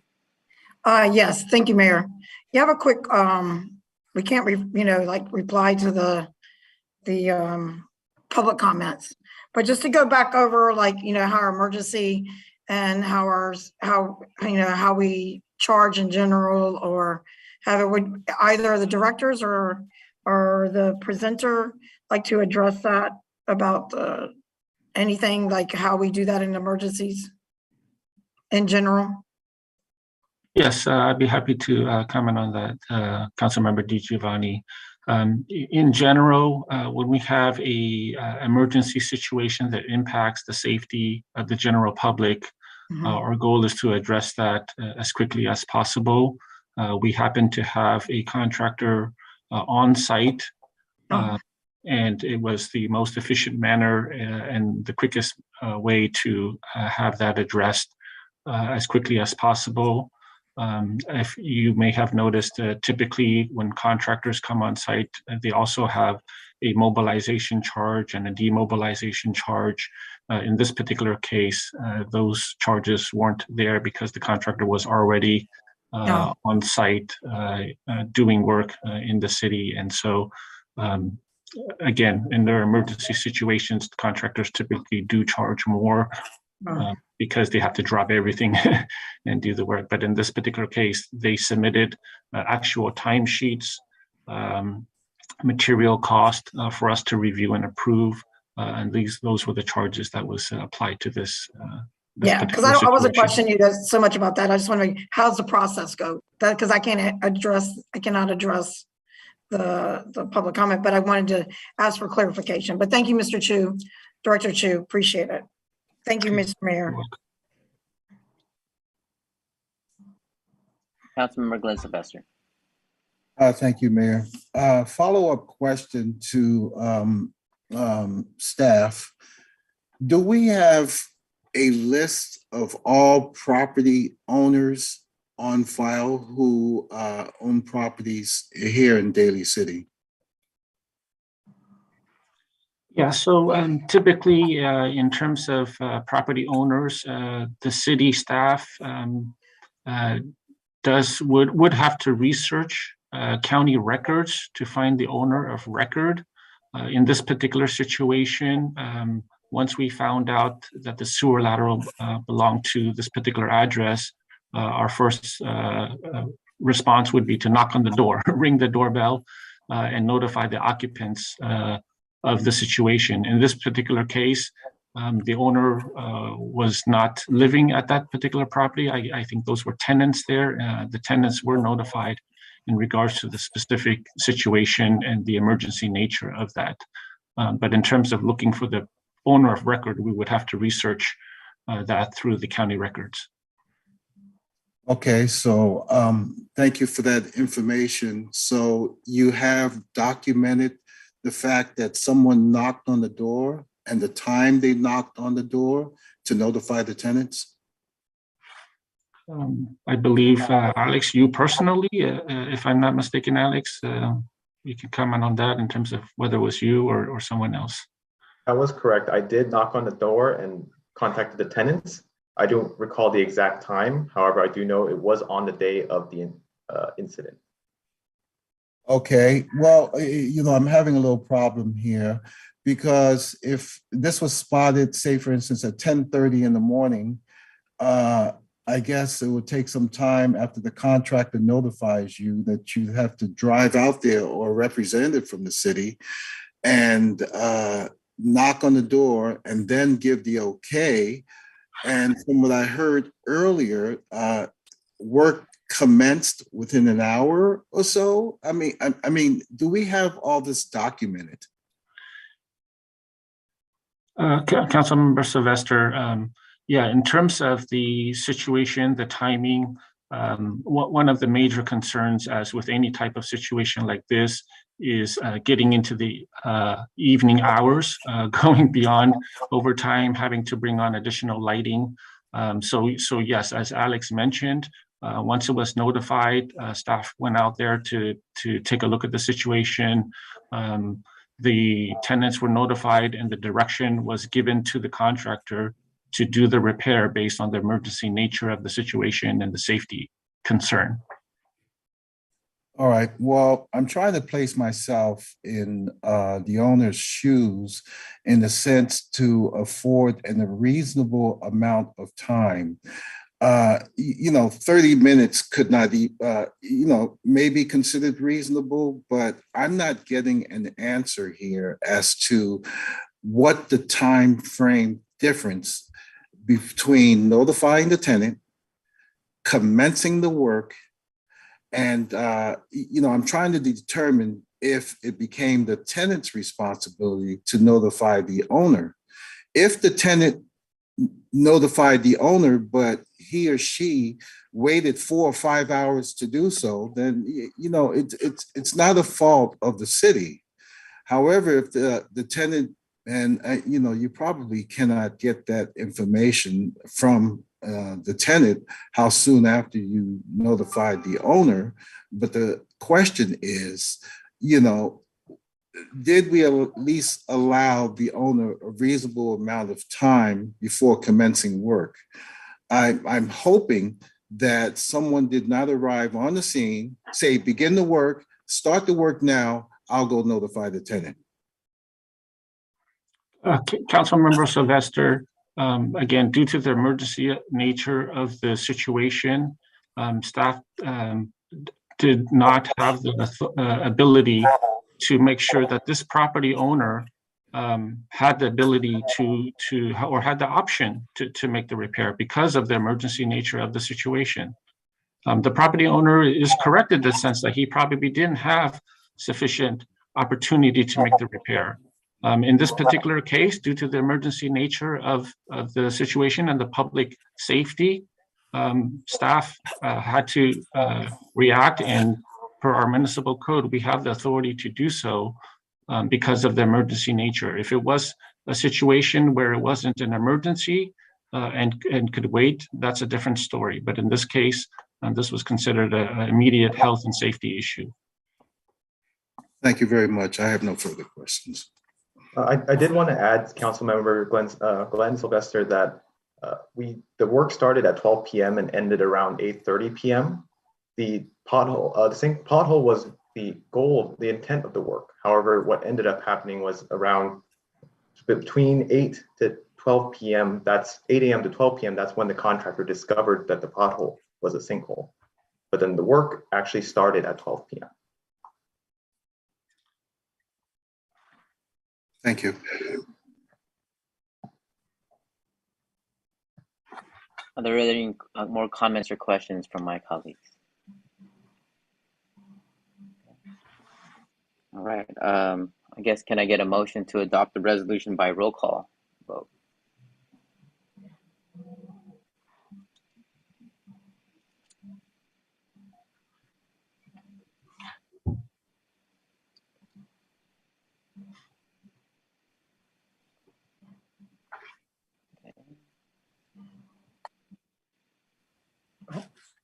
All right.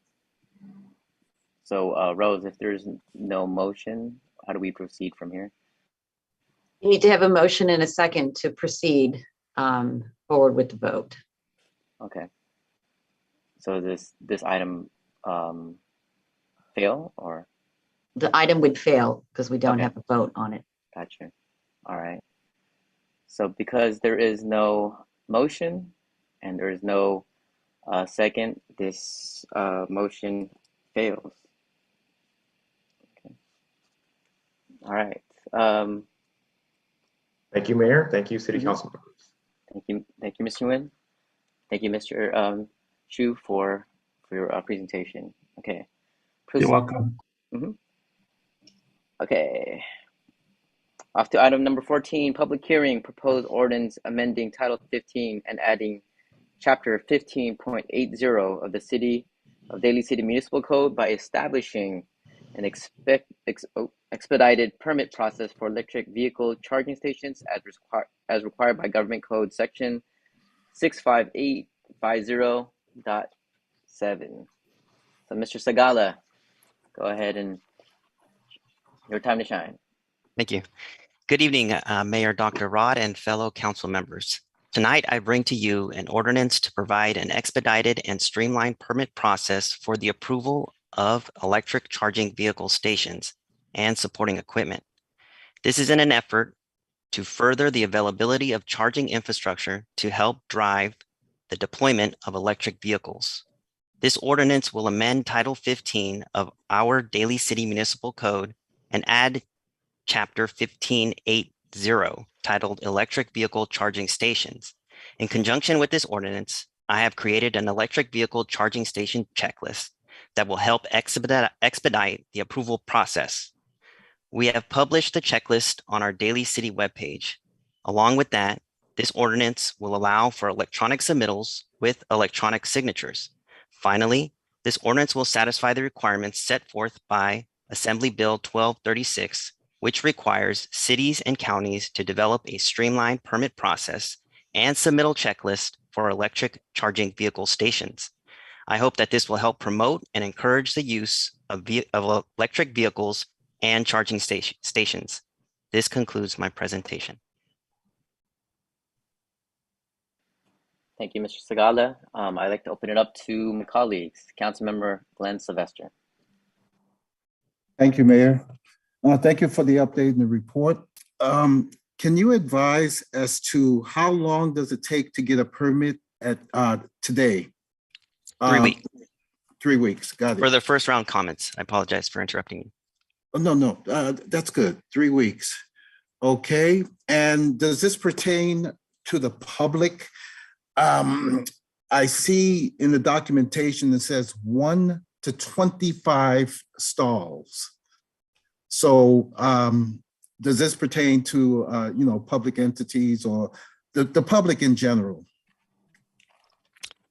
Yeah, there is a limitation on the stalls, but that part of the Assembly Bill, which is another Assembly Bill, that part is not required to kick in until the beginning of next year. So I would bring that up towards the end of this year to provide a specific timeline on the approval process. At this point, Assembly Bill 1236 does not require a certain time limit to receive those first round comments.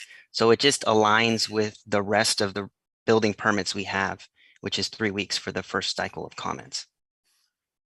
Thank you, Mr. Segala. A couple of more questions. 1 to 25 spaces. I'm trying to keep my main thoughts here. So let's just say a 4-unit apartment owner, and they want to put in a charging station. Would they have to get a permit? Yes. Okay. That same owner, instead of saying electric charging station, but taps into their line to pull in 220, and they use it for charging their vehicle, do you need to get a permit to do that? Yes, you do. Okay. Good to know. I thank you very much for your report. And again, many thanks. Thank you, Councilmember Sylvester. Councilmember Pamela DiGiovanni, go for it. All right, thank you, Mr. Mayor. Thank you for your report. I guess we're moving to the future, hopefully getting ready for that gas at $7 a gallon almost. I'm sure it'll go up. So we're preparing, and I'm happy that we're moving ahead. My question would be, I know that recently we approved the Tesla one, and then perhaps we need to look at a zoning issue or whatever. I know tonight we're just doing to make sure we can fast track so that people don't have to wait and get everybody on board. But to make sure that just one company doesn't come in and take a monopoly in our thing, or take advantage of Daly City as well, using pieces of property that could be used for other purposes and that. So as we move forward, but that has nothing to do with this tonight, but I appreciate this, and we are definitely moving forward, and the future looks better, and hopefully they can make things affordable for people so everyone will not have to be constantly at that gas pump, and it's affecting people's jobs as well. But you know what? We're paying a high price, but in Ukraine, there's no price that can even say anything amount economically or otherwise of what we do. So with that is a non-issue as far as pumping gas. But thank you for that, and looking forward to more electric in Daly City. Thank you very much, Mario. Good job. Thank you, Councilmember DiGiovanni. Thank you, Mr. Mayor.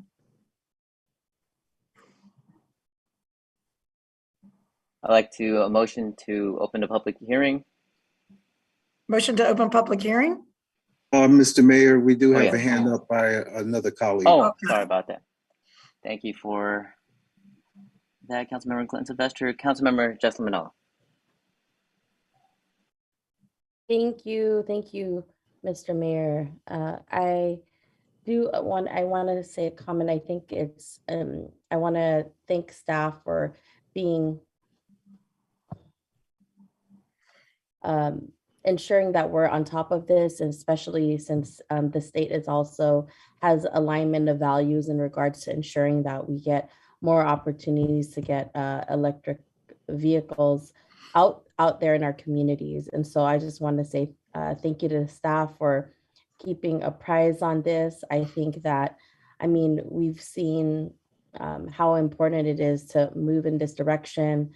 I know that we're leading in California. And so hopefully all together as municipalities across California, we also adopt this expeditiously as we move forward. So I just want to say thank you to staff for having this on the docket this evening. Thank you. Thank you, Mr. Mayor. Of course. So we had a first, we have a second to open the public hearing.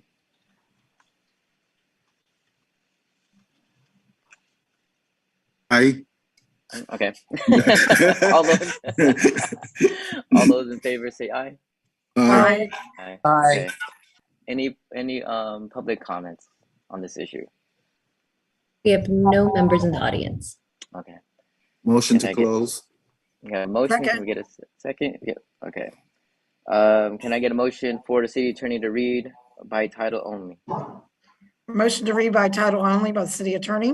Do we have a second? Oh, go ahead.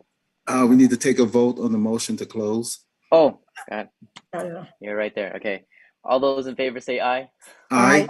Aye. Aye. Okay. So we have a motion for the city attorney to read by title only. Motion Second. to the city attorney to read by title only. Okay. Second. First and a second by Councilmember Glenn Sylvester. We have a voice vote on that, Mayor. Oh, all those in favor say aye. Aye. Aye. Aye. Thank you. Okay. This is an ordinance of the City of Daly City adding Chapter 15.80 to Title 15 regarding electrical vehicle charging stations to provide expedited and streamlined permitting process consistent with state law, affirming the Planning Department's determination under the California Environmental Quality Act. We'll entertain a council member to introduce the motion. Happy to introduce. Thank you.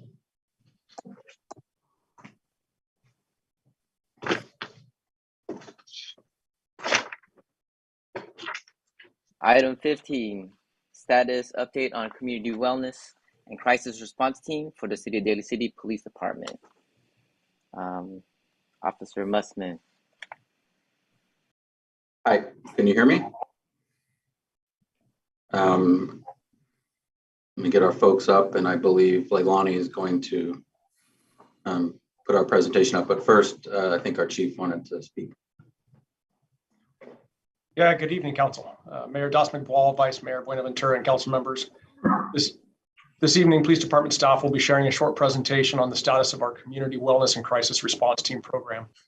I want to first acknowledge Captain Ron Musman, who will lead tonight's presentation, as he has been instrumental in this program for our department since the beginning.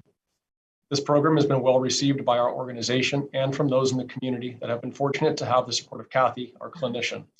I also want to acknowledge those external partners committed to the success of this program, from the San Mateo County Behavioral Health and Recovery Services, Star Vista, and the Stanford University Gardner Center. With that said, I'll go ahead and turn it over to Captain Musman for the presentation. Thank you. Thank you, Chief.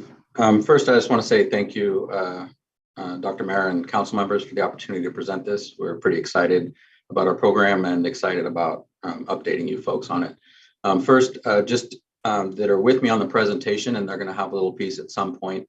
We have Kathy Jimenez McGuire, who's actually our new clinician. She's on. Also, Dr. Daryl Tillman from Star Vista, and he's an associate department director for them. And then Dr. James Pine, who's a research associate at Stanford University, the Gardner Center, and he'll be helping us out later as we move on.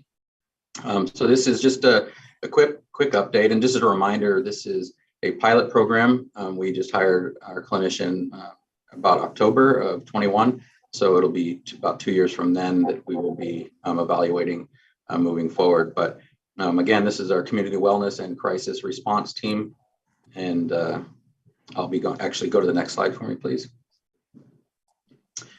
Just a reminder, this is not just a Daly City initiative, it's a collaborative effort between the cities of San Mateo, South San Francisco, Redwood City, the County of San Mateo, San Mateo County Behavioral Health and Recovery Services, Stanford University, specifically the John W. Gardner Center, and then our newest partner, Star Vista. And I'll talk a little bit about them as we move forward.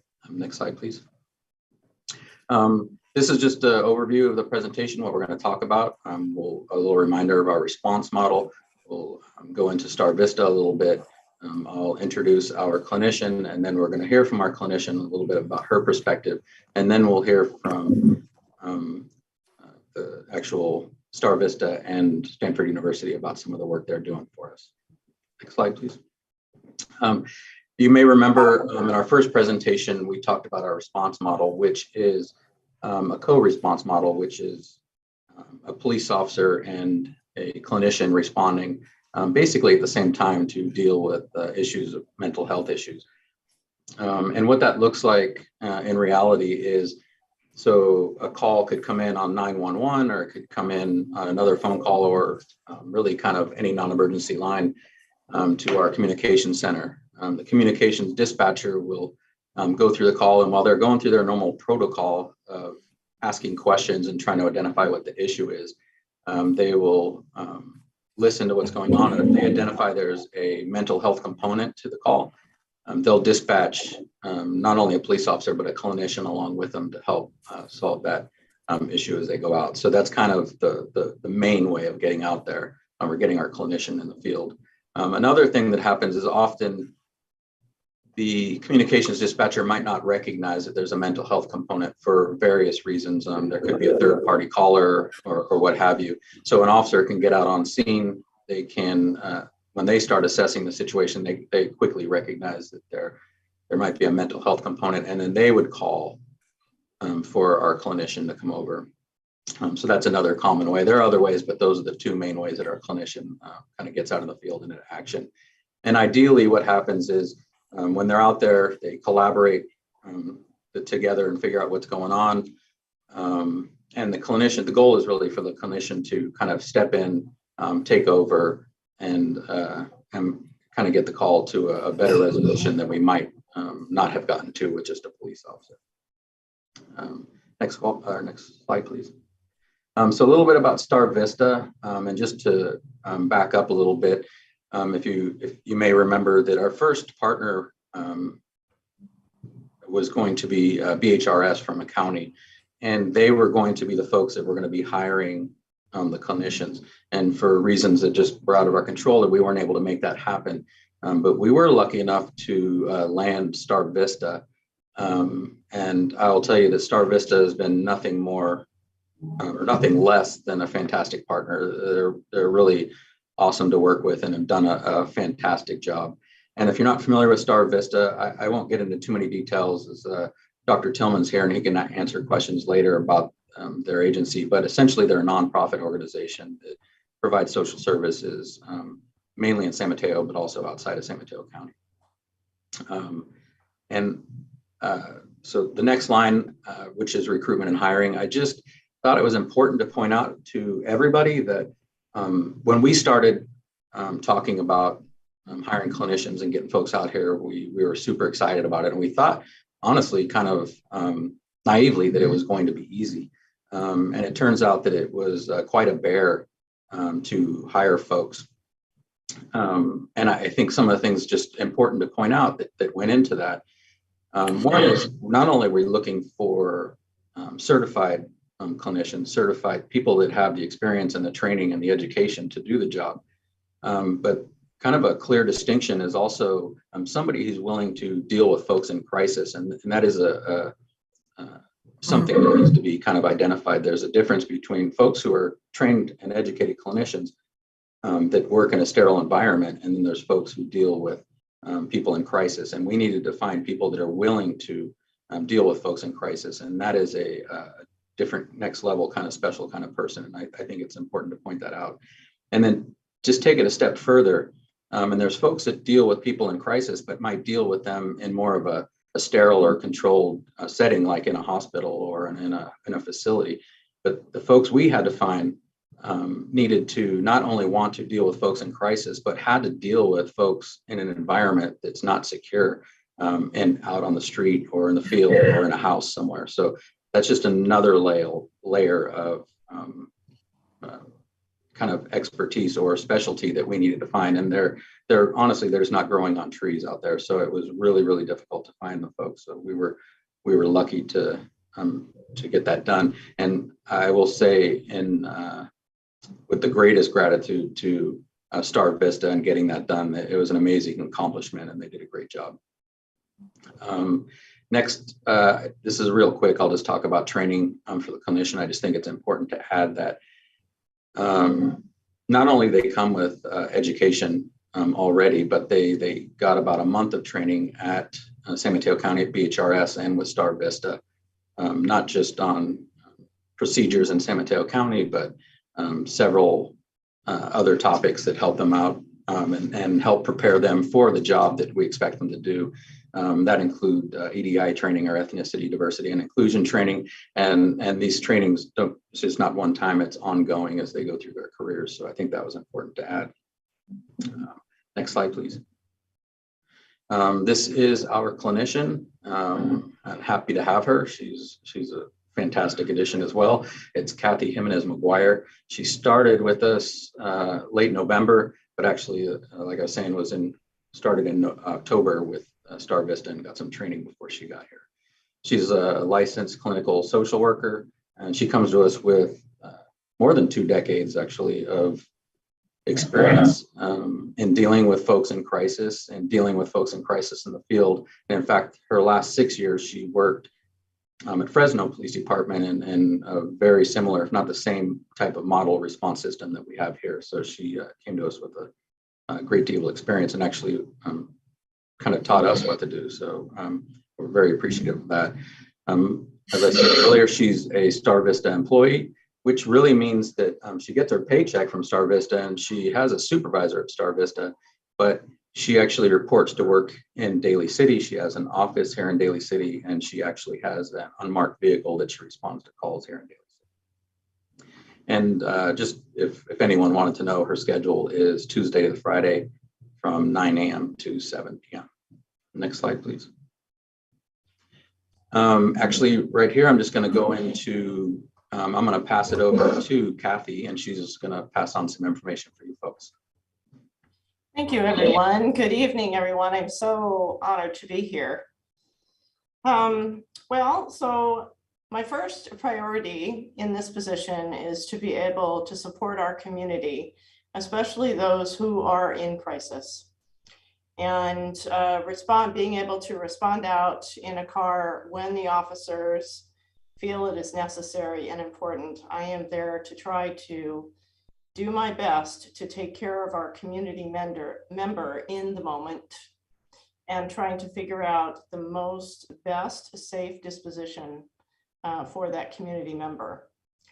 My goal is to respond with the most safe and least restrictive plan for a client's well-being. And if they can make a safe plan in that crisis and we can get them linked, that is our priority. If they present in such a way that they meet criteria to go to the hospital under the 5150 application, then I am ethically and legally obligated to do that for them. Every time I'm working with clients, I always want to be able to follow up with them. And that is something that is asked all the time. The client has the ability to say, I don't ever want to see you again, or yes, please call me. And I've really been honored to be able to call people back and help them link into the community, to follow up with them and see how they're doing through their process, to connect with people that they give permission to connect with, and to be able to look at maybe some pieces that I need to do in collaboration to better link community members as they go through crisis, stabilize, and need more services.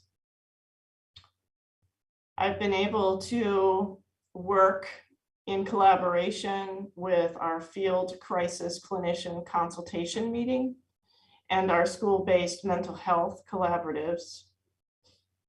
In this last February, I was very privileged to be able to provide 2.5 hours of training to our new officers in basic mental health.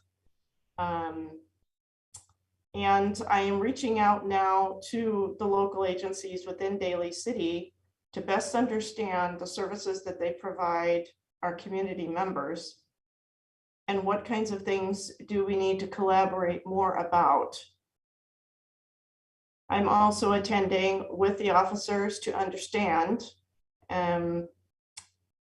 how law enforcement is doing and how I can be a better team member. It is very essential that we have a team response for de-escalation and providing services to our community members. So I'm very glad to be able to do this for our community. I have a couple of things that I was able to do. Recently, I connected a client within 5 days for a psychiatric consultation, which in the time period that I have done this work, it is extremely difficult to get clients in to private care, to get them connected because the systems are overwhelmed. There is a lot of clients. So I was just so excited that that got to happen. I reach out often to, if the officers run across community members who want me to follow up with them, I give them a call. I follow up with parents who have children, adolescents, that they need some help linking up or getting some ideas of how to help the family situation. I've been able to provide resources, support to anyone who comes here to our Daly City Police Station in crisis or needing support. And so that's been an absolutely great opportunity. And again, collaborating with the agencies here locally and also in San Mateo County to figure out the best ways to help our community members. Thank you. Thank you, Kathy. Can we go to the next slide, please? So now I'm just gonna give Dr. Tillman a chance to speak from Star Vista. Good evening, Mr. Mayor and all of the City Council members. It's a pleasure to be with you this evening to talk about the Community Wellness and Crisis Response Team. A little bit about, if I could mention Kathy, I'm responsible for the operational oversight of the program. And when hiring those clinicians, we identified Kathy as the strongest and most seasoned of all of the clinicians assigned to the law enforcement agency. So we're really, really proud to have her a part of the team and the work that she does. I also want to share that the program officially launched in December, on December 6th of 2021. However, Kathy began working somewhere around the late part of November of 21. And for that time period from 11/24/21 through March of 22, Kathy responded to 53 calls for service in the community. Now, all of those calls did not end with a 5150 hold, but actually 18 of those calls were where Kathy determined that a 5150 hold was not necessary. However, she gave case management and resources to the individual and the individual families.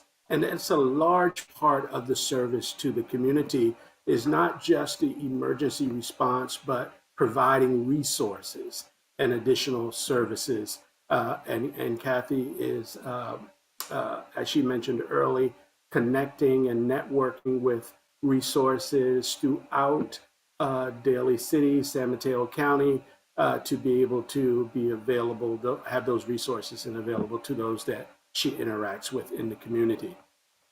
I also wanted to mention real quickly that, the people in the community are talking about the work in Daly City, and Kathy, as the clinician there, we received a letter from Skyline College in San Bruno, just applauding Daly City PD and Catherine for the work that they did with the school there.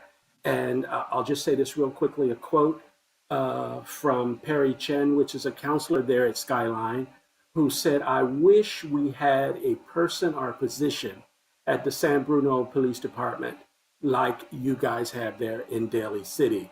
We love San Bruno PD, but it makes such a difference when someone with an outside clinical eye is able to help us navigate through these difficult mental health issues experienced by our students." So we really applaud the work that Daly City PD and Catherine are doing there with this program. I'll pass it back. Thank you, Daryl. Next, I'd like to introduce Dr. Pine. He's from the Gardner Center at Stanford University. Thank you, Lieutenant Mussman. Good evening, Mayor and City Council members. I just want to talk about a few aspects of the independent evaluation that we will be doing at the John Gardner Center. I'll start by talking about the two different arms of our independent study, one being the implementation study and the other an outcome study. So the first arm is the implementation study led by my colleague, another research associate at the Gardner Center, Kristen Geiser, who could not make it tonight. That part, the implementation study that is, will involve mainly interviews with people working on and engaging with the project in the different organizations, from the police chiefs to our working group members and the BHRS staff, clinicians, and of course, other STARVIS staff that are related to the project. A lot of what the implementation study is focused on is what are the things that are happening in the program in real time that we can learn from, that we can report back, and can help hopefully improve the program once we have time to reflect. The second arm of our independent study is the outcome study that I lead, and that draws on administrative data from the police agencies and to a lesser degree from some of the other partners, mainly for I'll start with the police agency data. What we intend to collect is both historical and during the program incident level and case level data. And so for those who would like to know the difference between those two, an incident is opened up when dispatch gets a call in for an emergency, whether that is dispatching out a clinician or not. The case level data that we have is when a case is opened on an incident that sometimes can lead to a citation or an arrest or some sort of police action. So we're collecting those kinds of data in order to assess some of the outcomes of this program. That includes some of the 5150 information that's collected with those data. That includes the amount of arrests that happen either during qualified times when there are clinicians out or not, and several other that I'd be happy to talk about in more detail if we have some additional questions about the kinds of data that we're going to be looking at. So that's the big overview for me. Thank you. Thank you, James. Could we just go to the last slide, please? Actually, so this is the end, and I'm going to give an opportunity for questions in a second, but I'd just like to say a couple things. I'd like to particularly thank Dr. Pine and Dr. Tillman for the work they've done and the work they are doing, and the efforts they're making to not only help us get to where we're at, but helping us evolve the program and make it better. And I really appreciate both of you for that. So thank you. And then mostly, and this isn't saying that they're a little part, but mostly I just want to say thank you to Kathy. And I mean that sincerely. She is not just another employee. She's a gem that we were lucky to find. So I really appreciate it. I appreciate her. And I just wanted to get that out there, particularly to council and to the community, anyone that's watching, really how good she is and the difference that she's making. She brings a level of experience and professionalism to our city and our services that we weren't previously at. So I just wanted to kind of recognize that.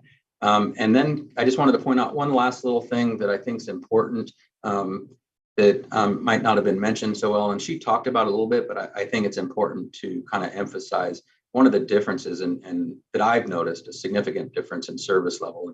And so our police officers respond to calls, and they get to a call and they handle it, and they may place an application for hold on somebody, and they may provide services to somebody, and generally they do a really good job of that. But then they go on to their next call, and they're off, and they're taking care of business, and they're doing other things. What's particularly impactful with Kathy is that she's able to follow up with these folks, and she's able to connect on a deeper level. So she might come back and contact these folks a day later or a week later. And what's important about that is what she didn't necessarily mention is that when folks are in crisis, they might not be in a position to listen or to describe even what they're feeling or what they need. And by her following up a day or 2 days or a week later, she's able to talk to folks when maybe they're not in crisis and when they're in a position that she can listen better or they can listen better, and she can really start to get people connected to the service they need to be connected to. And then kind of what I see is our kind of a gold nugget that we really need to get to is, can we reduce recidivism? And I think that's an important piece that we need to recognize that we really need to get to. Can we get to the point where police don't need to respond? And I think she's going to be instrumental in solving that. So I just wanted to point that out there. Point that out, and if anybody has any questions, we're all here to answer. Thank you.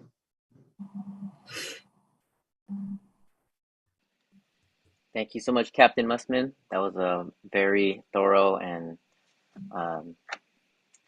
insightful presentation. And I know that my colleagues have a lot of feedback and comments, so I'll go ahead and start with Councilmember Glenn Sylvester. Oh boy. All right, where do I begin?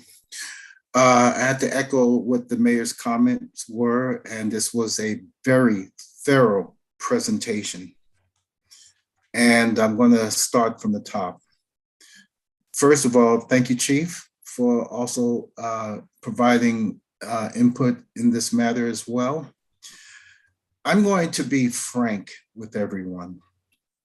And as you know, from the questions I have asked previously, I was a little resistant to this.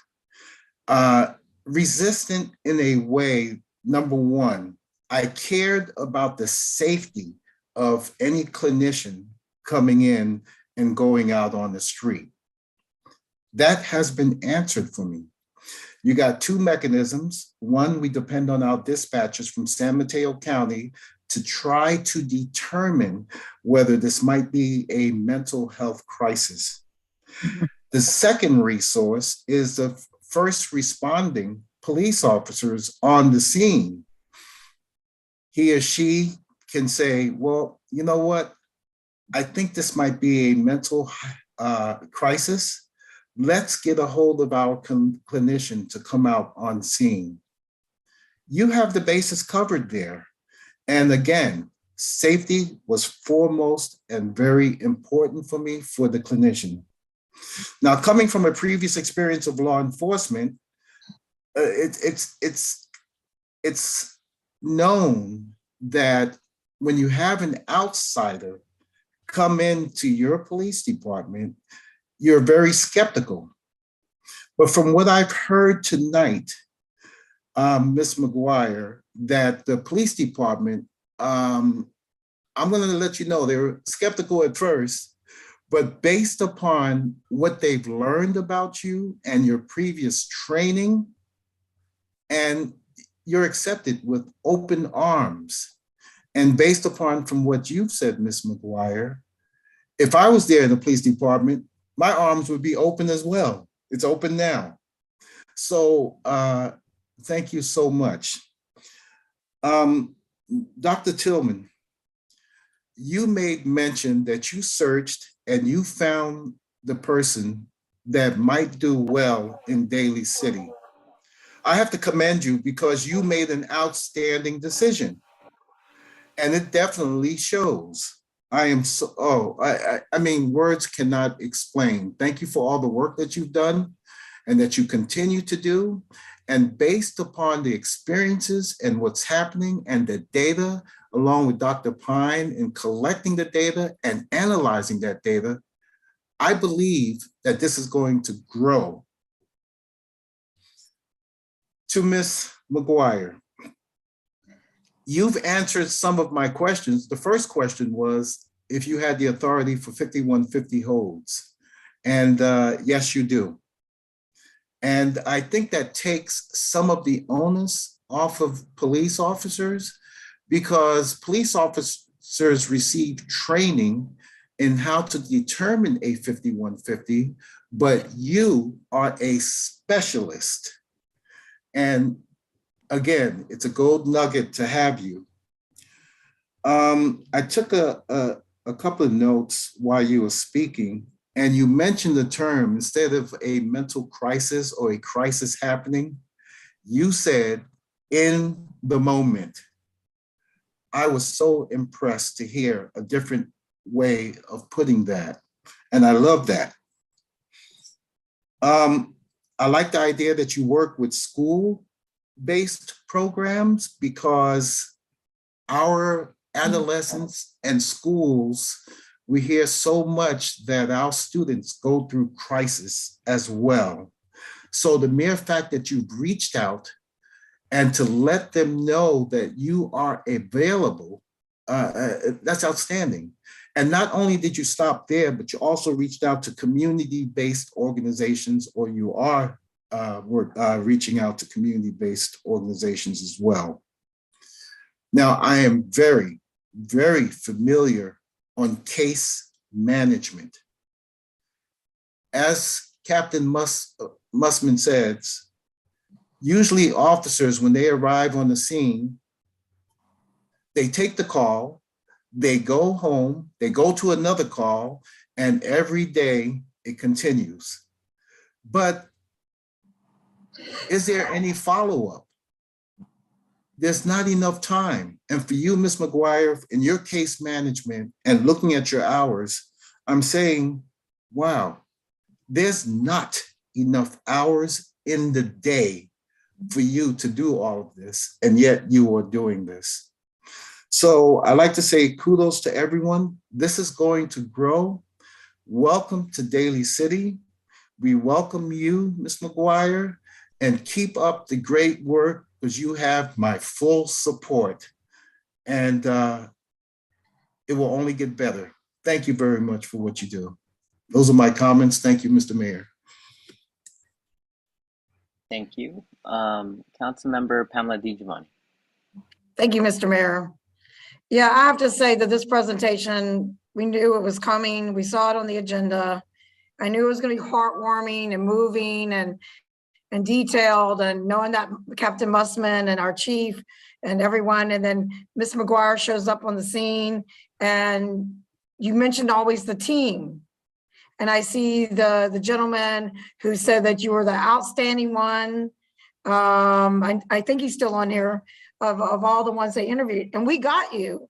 I mean, we got you. I mean, that's just like, I don't even know. That's not, again, when council members said that there's sometimes there are those kind of words, because when you help people and they're in a moment, and they really need it, and they don't know what to do, they have nowhere to go. Who can they trust sometimes? And there's many, many issues, like you said, and you'll be able to get there and you'll be able to assess. And that's not an easy job, I'm sure, to be able to assess someone in that moment. And then you have Captain Mussman and our Daly City PD, and they're supporting you. And you're the perfect fit for us. And we look forward to you staying, Ms. McGuire, and with our Captain Mussman, our chief, and our officers who have embraced you, I'm sure.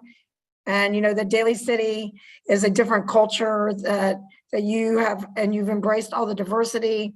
I mean, for you to go, you actively went out and are doing the research and trying to get partners and building relationships. And then if someone goes on a 5150, and if you ever recognize that there's like a space in between to where you take someone and there's a 5150, and if the county is not providing, and you need support from us as a council, and if there's any like little gaps in between, or that people are not getting resources, you can come back and tell us, and we have your back. Because we have our Daly City PD back, we have our communities back. And we, we want to be part of that team too. I don't have the expertise like you, Ms. McGuire, or our PD, but we want to be part of that team too, to let you know that support is there, the openness is there, and anything that you tell us and you need, and with our officers, they'll make sure, and they know that they can come to this council, and we'll make sure you get it. Because that's how we operate here in Daly City as a team. And we want to keep that momentum going, and the wellness of the mental health of so many people suffering more than ever. And actually, maybe they've been suffering, but this has exacerbated the situation. And let's face it, socioeconomics play a part. They can't afford a place to live. Where are these people supposed to go? And we're not going to be judging them. So we need to help them. And we need to help them not just for a moment. We need to help them, get them up and give them a hand up so they can, be self-respecting. Some of these stories, I'm sure that you've heard from their backgrounds, are probably not surprising to you, but we have veterans, we have everyone that are out there. And even as those who have a home, doesn't matter its status, they're suffering too. It's true. Depression, mental stresses of family, work, trauma, PTSD, it's real. So to our Stanford fellows and everyone in the team, that this is outstanding. Star Vista, I came familiar with that many, many years ago when they first came on the scenes at nonprofit, and they have been a constant service and their connectivity, and looking forward to more. And I can't say enough about now your family in our Daly City PD. I love it. It's just so great. And I know pretty biased on, but they're pretty great, huh? Then Ms. McGuire, now you're a great addition. You blend right in. I saw that picture with the flag behind you. but anyway, so welcome. And we're here for you. And it's overwhelming. It brings tears knowing that people are getting what they need. And you're only one person, and we got that. We got that. But I want you to know that we want you to stay. And I think this will turn into something so beautiful and just needed, but it fulfills our community and connects to what they need in healing and services and save lives. So thank you very much. And hats off to everyone. Thank you, Mayor. Councilmember Justin Manalo. Thank you, Mr. Mayor. First and foremost, thank you so much for the comprehensive update that you provided, Captain Mussman. The Community Wellness and Crisis program was definitely something that I know I was full support of, and my other colleagues, because we saw definitely a need to have support for individuals that have, mental health needs, or just to have someone there when they may be needing specialists and clinicians like yourself. And hearing the exhaustive kind of reach to find someone in this role, and finding out what that journey has been, and for you to accept this type of work is tremendous. And so thank you for taking on such a noble profession, and for caring that much to give back to the community in a way where we know, even more so during the pandemic, and even prior to the pandemic, that when the needs of mental health, and I always think that our society actually needs to put like mental health in the same way they look at our physical body. If we were able to just put that within our healthcare system, and just, we have someone we see on a regular because of our mental health needs, but you are a part of that progress. I look forward to welcome, you've been on, but also I look forward to hearing kind of the work along the way, as far as the impactful, without a shadow of a doubt, I know that there's going to be impactful stories as far as like statistics, because really I think the support for this is to ensure that that we reach the community. And so that's the bottom line. So thank you so much. Also to, everyone that's involved, from Star Vista to Dr. Tillman, and all the officers that are involved in supporting this program. And because, this is a step forward, and hearing what has transpired, I look forward to hearing more ahead from all of the amazing work you all will do. So thank you so much. Are there any other comments, questions from my colleagues? Okay, well, I just want to give you high praise to everyone that's involved in this program.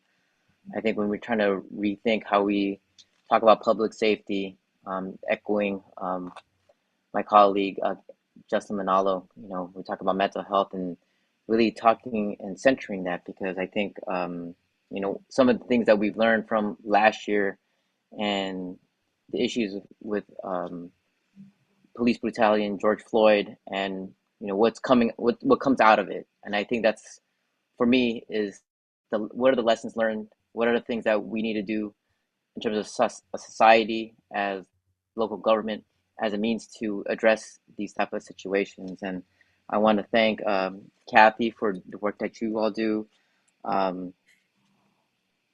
Captain Mussman, Chief Christensen for all the work that you all do, and Dr. Tillman and Dr. Pine for the work that you all do. I'm just kind of curious. I just want to ask a quick question to Kathy in terms of like the training for mental health to officers. I know that they receive prior training to when they are in the academy, but what additional type of training do you provide for the officers? At this time, my position is so new and coming in here, just starting off with the basics. And then I also got an evaluation feedback from the officers who just want more. They want more in depth. And, they saw that just 2.5 hours is, I could talk all day, maybe even for several days. I am kind of chatty, but there's so much to it, so anything that's needed, I will do my best to help the team. And I want to thank everyone. I couldn't do it without the team that I have, and that's every single one of you. And so thank you very much. Well, thank you so much, Kathy, for the work that you all do. Yes. Again, this is just the first step to a larger goal, and I'm really hoping that we could expand this program for all the different cities in our county. I feel like it's really needed, and I think with the initial report, it's going to provide so much more insight and need in terms of why we need programs like this. And every municipality. So thank you so much. All right. Councilmember Glenn Sylvester, I see your hand up. Thank you, Mayor. Additional idea came up while you were speaking. And if I can make a recommendation, and that recommendation, if it's not already being done, perhaps a debriefing on, with Ms. McGuire and the actual officers involved, what could we have done better? Did we do it right? If it's not already being done. And officers, and as you said, they're a sponge. They want to learn more. So I think a debriefing would be very helpful for them. And it's just a recommendation. Thank you. Okay, thank you so much. Yeah, and I just also want to say kudos also as in terms of, when we have mental health incidences, that is not just a one-off interaction. And I really appreciate that there is a follow-through because mental health is not just a check-off list, that it is a process that will have to be followed up on. And so thank you so much. Okay. Let's see. I don't see any other hands up. Let's go ahead and proceed to the next item. Number 16, developer interview and consideration of proposal for hotel parcel at 1837 Junipero Serra Boulevard. And I'll hand it off to Tatum. Good evening, Honorable Mayor, members of the City Council. As you recall, the city released an RFP in July of 2021 requesting submittals from developers for our final redevelopment parcel at 1837 Junipero Serra, which is zoned for a hotel. The city received 5 submissions, and last month the City Council interviewed 4 of them. Our final development team is here this evening. It's LF George. They submitted back in August of 2021. Their submittal reflects a mixed-use hotel residential concept with 100 hotel room building and a 200 residential dwelling unit building with an offer price of $3 million. Staff did confirm with the development team that they will be presenting consistent with their 2021 submittal. So consistent with the developer interview process that was conducted last month with the other 4 developers, staff has informed the development team that they can put together a 10-minute presentation for the council. And then the council can use the questions that were asked of the previous development team that staff and Cosmont had prepared together. So those questions can be asked. Different from the process before, because this was an agendized public meeting, the council could entertain whether or not this development team will progress to the next step. So that can be decided this evening if that's the council's decision. If the city council does select this developer to progress to the second round, staff will work with the previously selected teams and this developer to go to round 2, which would be the submittal of a term sheet. So that concludes my presentation for this evening, and I'll pass it over to the mayor if they'd like to introduce the development team.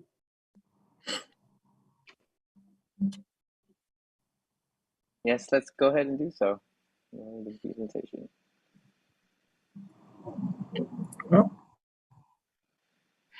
So I believe Albert Costa will be doing the presentation for LF George. Okay. Yes. Hello, Mr. Mayor, Vice Mayor, and City Council members. I'm Albert Costa, architect and agent for LF George.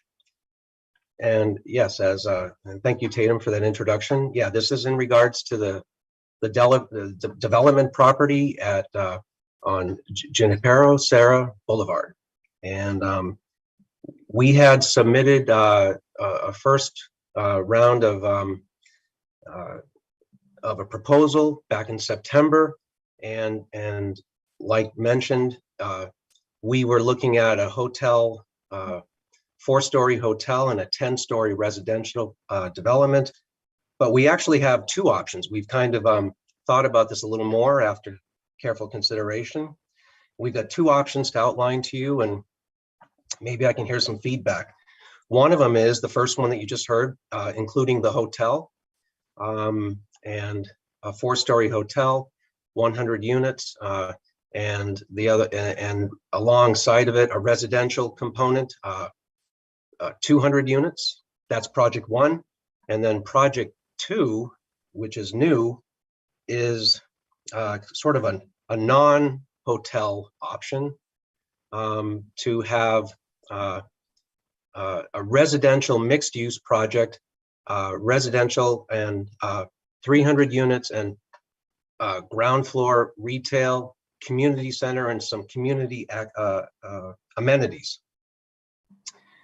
The difference would be is that I guess the first project would be, just cutting to the chase, sale price of $3 million, but the project 2 is more interesting to LF George, and that would have a $4 million price to it.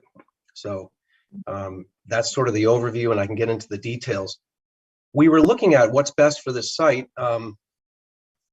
and just it ended up that the hotel component wasn't exactly, I don't know, things have changed since the pandemic, and the hotel component didn't seem right for this site. And and so that's why we're now proposing to have this project, the second part of the project to it. And so with that, we were going to, let's see.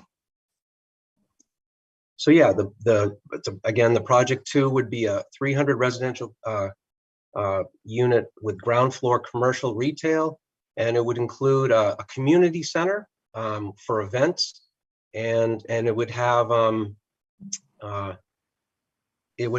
BMR, it would have low specially designed BMR units that would be prioritized for first responders.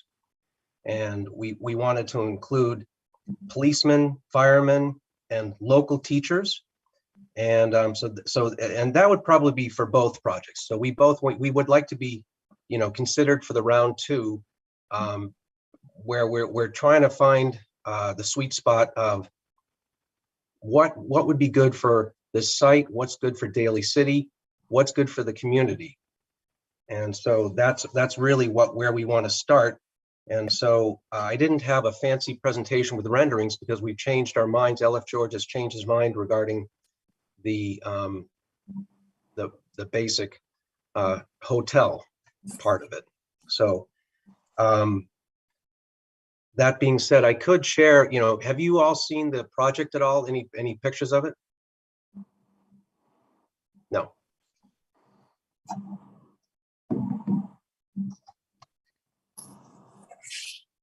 Just for clarification, the submittal that was made in August 21 was an attachment to the staff report. So it was an attachment. Okay. I see. So yeah, you can see my screen there. This was the first project number 1, we're calling it. This was the hotel project. The 4-story, the one in the front there would be with the porte cochere, a 4-story hotel with a residential 10-story behind it.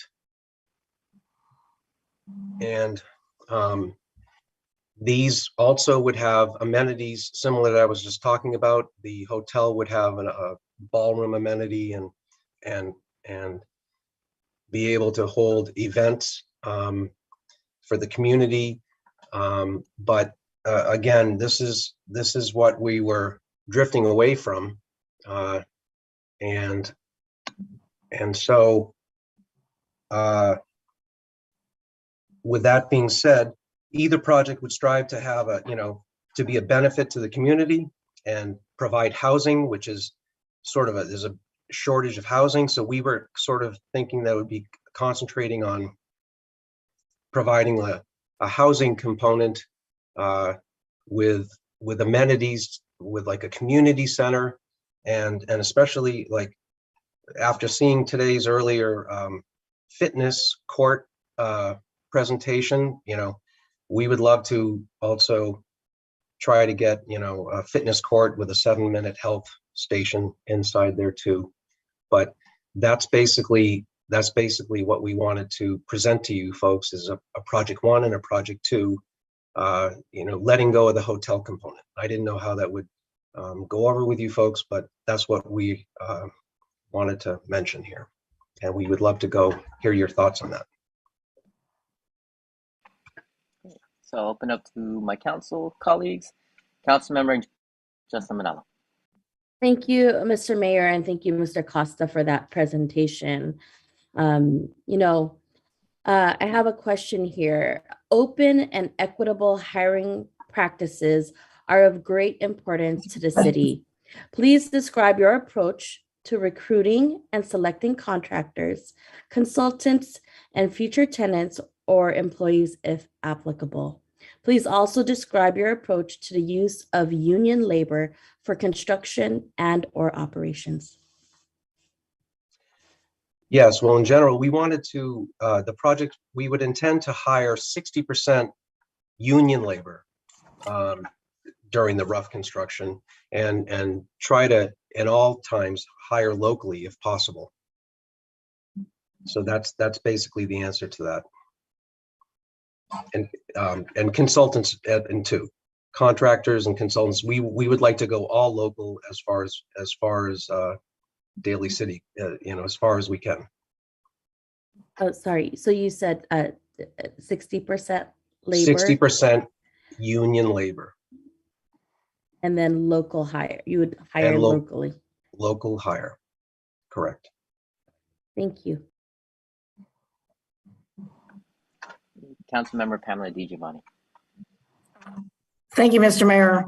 Given that we were supposed to do the same format as before, with no disrespect to my Councilmember Justin Manalo, that was my question of number 6, but I'll finish it because I'll just do it verbatim as said, so it'll be consistent with the other people that we did prior, so there'll be a fair. So given the question that the Councilmember Manalo, but also in an amendment that I answered the same people to be fair. Thank you, by the way, for your presentation. Thank you for being here.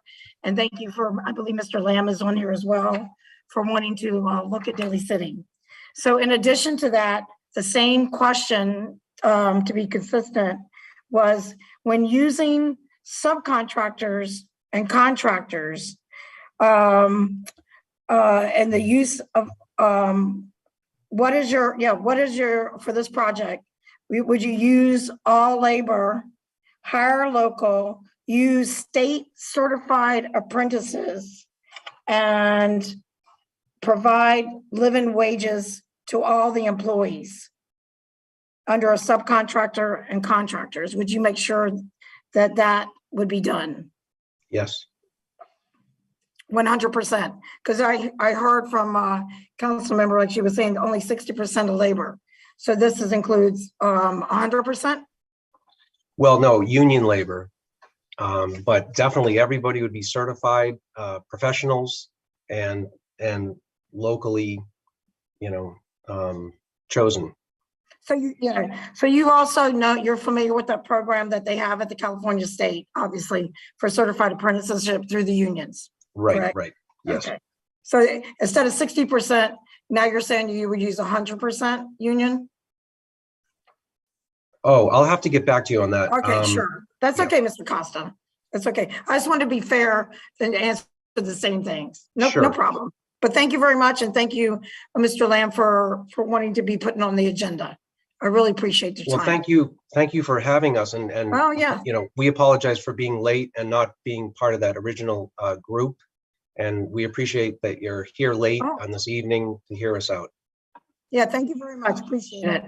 And thank you as well, Mr. Lamb. Thank you for caring about Daly City. Okay. Councilmember Glenn Sylvester. Thank you, Mayor. I first like to make mention that I see Mr. Lamb is online. And in some cases, there may be a language barrier. Oh. And I would like to afford him the opportunity to speak, providing that we have a translator. You know, so we can get the inner feelings of the developer himself. No disrespect to you, Mr. Costa. I know you are doing the best that you can, but I feel we need to bring it all out and have a response from the actual developer, because maybe all the particular ideas and concerns and some of the requirements that we are looking for is not clearly understood. So first and foremost, I want to make sure that Mr. Lamb has an interpreter and that he is able to speak. Other than that, I feel it's futile going through these questions unless he fully understands what we're asking. Well, I do believe he is watching and does fully understand, but it's, Okay. we are working remotely right now. Okay. I'm in a different place, and he does not have currently an interpreter with him. I could maybe get him on the phone and try to, you know, convey back to you or something at this live time. Well, thank you, Mr. Costa. I understand. I think we should have properly prepared, and this should have been done prior to this meeting tonight. Okay. To afford every opportunity so that there's not a doubt. But with that being said, I feel a little bit uncomfortable because I don't have everything. I mean, I have what I want an answer to, but how it is interpreted to Mr. Lamb could be different. So with that being said, I'll go along with a question, but I am hoping and I need clear validation and verification that he understands. Okay, the city intends to sell the land at a fair market value. I see you've offered $3 million for one, or project number 2, $4 million for that. I would like to know, not involving any financial subsidy, will your proposal reflect this understanding, fair market value? If not, what is the expectation? Yes, it's my understanding that the sale price would be an all cash offer with a construction loan behind it, without any subsidies from the cities or anything, but it would be basically an all cash offer of what we're talking about, the 3 and the 4, with and then he LF George has been around a long time. He's been in the business over 25 years and has successfully developed residential projects in the past. He has a lot of connections with banks and institutions, and that's the plan, is all cash offer with a loan, a construction loan that he would manage. Okay, thank you, Mr. Costa. That's all I have. Thank you, Mayor. Let's see here. Vice Mayor Rayburn, do you want to ask one of the questions from? Sure. Yeah, sure. Okay. Thank you. Thank you, Mr. Mayor. Let me go with, if you are the selected developer, what is the anticipated timeline for project implementation, and how will it be financed? Please discuss the financial wherewithal. Yes. The project would be completed within 3 years from the date of all approved permits, and the financing would be both equity and debt, and would be developer, the sponsor would be paying for all the land costs in all cash, and then the rest of it would be obtained through a construction loan.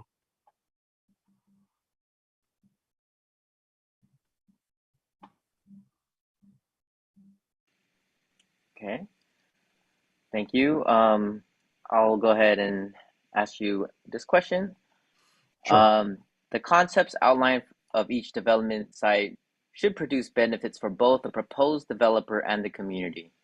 Please describe the community and economic benefits, for example, tax revenues and amenities that your project will provide if you are selected. Okay, yeah. So both project number 1 and project number 2 will have benefits to the community, but both projects are basically targeting the shortage of housing, and it's LF George's concept or intent that he believes that the hotel industry is not the same anymore, and he doesn't think that he thinks that a non-hotel proposal to Daly City is best suited for this site and the community. And in terms of the community, this site backs up to a large residential neighborhood. That's why we were and he was suggesting and proposing to have a community area, a community center that could be well received and have meetings and have game night and bingo night, somehow to bring people together, you know, with architectural amenities that could be a combination of indoors and outdoors. And for instance, again, the 7-minute health thing, you know, caught my eye, and so that would just be one of the examples of something that we would be doing as a community benefit to try to bring the special housing project into a better light, I suppose, or a place to gather.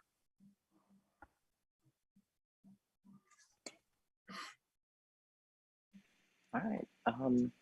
So that is, I just want to clarify, that is sort of letting go of I know there's a hotel, it's sort of letting go of the benefits from the tax revenue benefits of a hotel, but there would be other benefits by the retail component, the commercial component, and then the sales of the for sale, you know, residential units would be a revenue for Daly City. Thank you, Mr. Costa. I guess I'll go ahead and throw it back to Tatum with some guidance. I know that we are it's through council determination, if you can like provide us or re-guide us in terms of what are next steps that our council needs to do. Yes, so on February 15th is when you interviewed the 4 developers, and then it was at the February 28th meeting that the council deliberated on those 4 interviews. And at that meeting, McLennan and phase 3 were both selected to progress to the second phase. The second phase is the submittal of a term sheet, which asks more specific information. Some of that information is actually outlined in your staff report that we would be getting from the development teams to kind of focus them a little, and then we would conduct a second round of interviews. So tonight, the council can decide if they would also like LF George to progress along with McLennan in phase 3, or if they would like to stop at this stage with LF George. So it's really up to the council. If the council needs more time to make that decision, they could continue this item, or a decision could be made this evening. Thank you, Tatum. I guess I'll go ahead and open up to my colleagues and gather some information on what we think we should do as a council.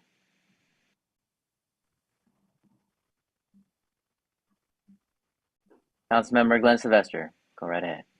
Thank you, Mayor. I want to ensure fairness amongst all those that have applied.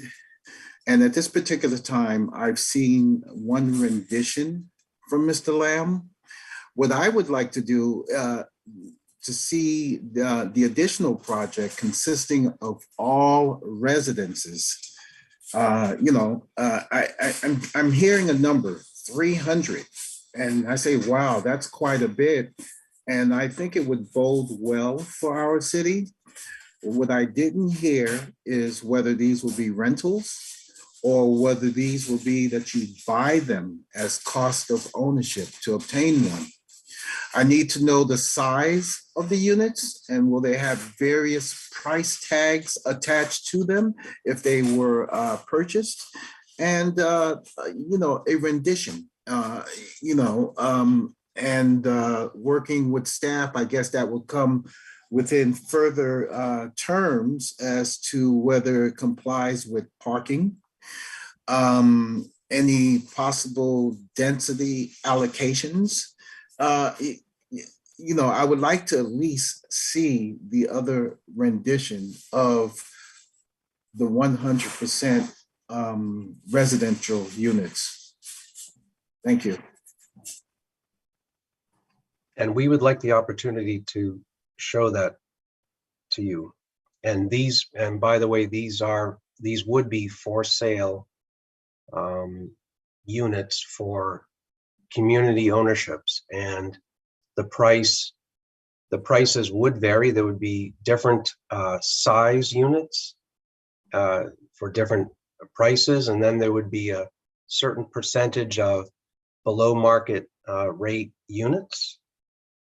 But we wanted to sort of have in the project 2, there would be 300 residential units, and we wanted to provide 60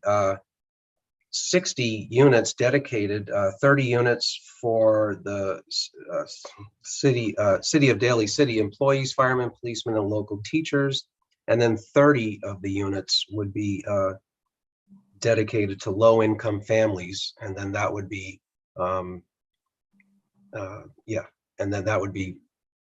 at a set low market rate.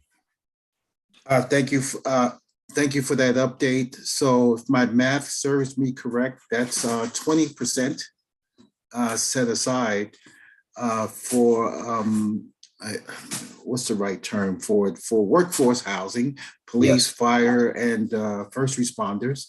And the other would be for below market rate. Thank you very much. That's correct.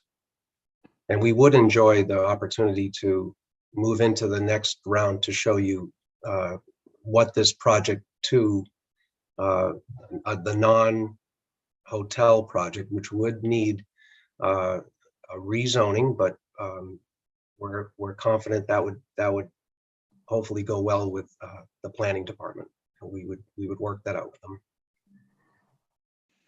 Councilmember Pamela DiGiovanni. Thank you, Mr. Mayor. Actually, my question is, thank you, Mr. Costa, is for Ms. Mothershead. So in each of these projects, when we move forward and we decide who we want to move forward, so there'll be a point where we'll be able to know how much our staff will calculate how much proposed revenue the city will gain off of each individual presentation of the ones we decide to move ahead. Ms. Mothershead? I see your light went out. Yeah, that could certainly be a question we include in the term sheet. I think we do talk about some of the qualitative and quantitative economic and community benefits that we're asking, or that each proposal could provide. So we could definitely make revenue projections a part of the term sheet to get additional. So we'll know projection on each project. Right. Right. Yeah, it was staff's understanding that this parcel was important for both job creation and revenue generation. So that, right, that is That was a focus. Yeah. Want to consider. Yeah, definitely a focus for that revenue. Okay, and steady revenue. Okay, so thank you. Thank you, Mayor. Thank you, Mr. Costa. Councilmember Justin Manalo. Thank you, Mr. Mayor. I think for me, one question is, and it's similar to what I've asked to previous applicants, is around making sure that there is the financing behind, like this parcel has been in the works for quite a while. And so I think, I speak for myself and probably others on here that we're very eager to see it go vertical, in the near future. And so that's something I think that I've asked also the others. So I think would like to see that. But I am in favor to push this towards the next round, given understanding kind of all of the financial revenue reports we have further to do a comparison. So yeah, that's where I'm at. Thank you. And I would second that motion if you're making that motion, Councilmember Manalo. Yes, sure. All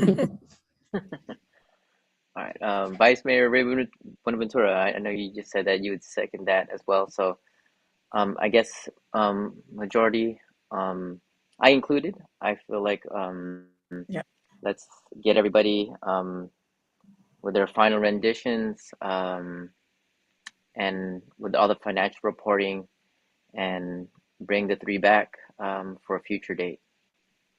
So is that enough information, Tatum, for?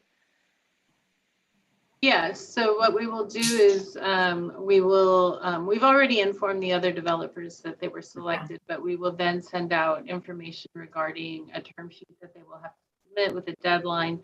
We anticipate giving them about a month to respond, and then we will review those and then come back to council, present those term sheets, and allow for a second round of questions for each development team. Great. Thank you so much, Tatum. Mr. Mayor, this is Yes. on the agenda as a council determination. Can we have a vote on this? Oh, vote. Okay. Is it a voice vote or is it like a? Let's do a roll call vote Okay. on the regular agenda. Gotcha. Oh, Councilmember Mr. Mayor? Sylvester, go right Yes, ahead. thank you so much. Just for clarification, if we can call the question, the actual motion, I'm hearing that I just want to be sure, and that we are now bringing in all 3 developers, and they're to move forward with the term sheet to include renditions. Is that correct? And I think the motion earlier was because on the agenda today, there's only one developer. So the motion is to bring the George Lamb Properties development to the next stage. We already decided on the other 2 in previous meetings. So that's what's on the table. Yeah. And so, yeah. I understand, but I wanted to make sure that we obtain a rendition as part of the term sheet, because the other 2 developers have already submitted a rendition. I specifically asked that Mr. Lamb's group is proposing a different alternative other than the original. So I just wanted a clarification that when we reach the next stage, we will have and see the rendition from Mr. Lamb. That's a yes See from us. the project sponsor stating it, but I will allow for a friendly amendment if you want that in there. So I heard the project sponsor mention yes, but if you need confirmation and a friendly amendment, Councilmember Sylvester, I will do so. the mayor. Thank you very much. All right. So there's a friendly amendment to the motion. We have a proposed motion. Is there a sec? Oh, I do believe Vice Mayor Raven seconded. So can we get a roll call, please? Mr. Buenaventura, Aye. Ms. DiGiovanni, Aye. Ms. Manalo, Aye. Mr. Sylvester, Glenn Sylvester, aye. Dr. Rod. Aye. Thank you, everyone. Proceeding to item number 17, adopt resolution authorizing the city to implement teleconference public meetings pursuant to Assembly Bill 361. And I'll hand over the mic to Rose and Stephen.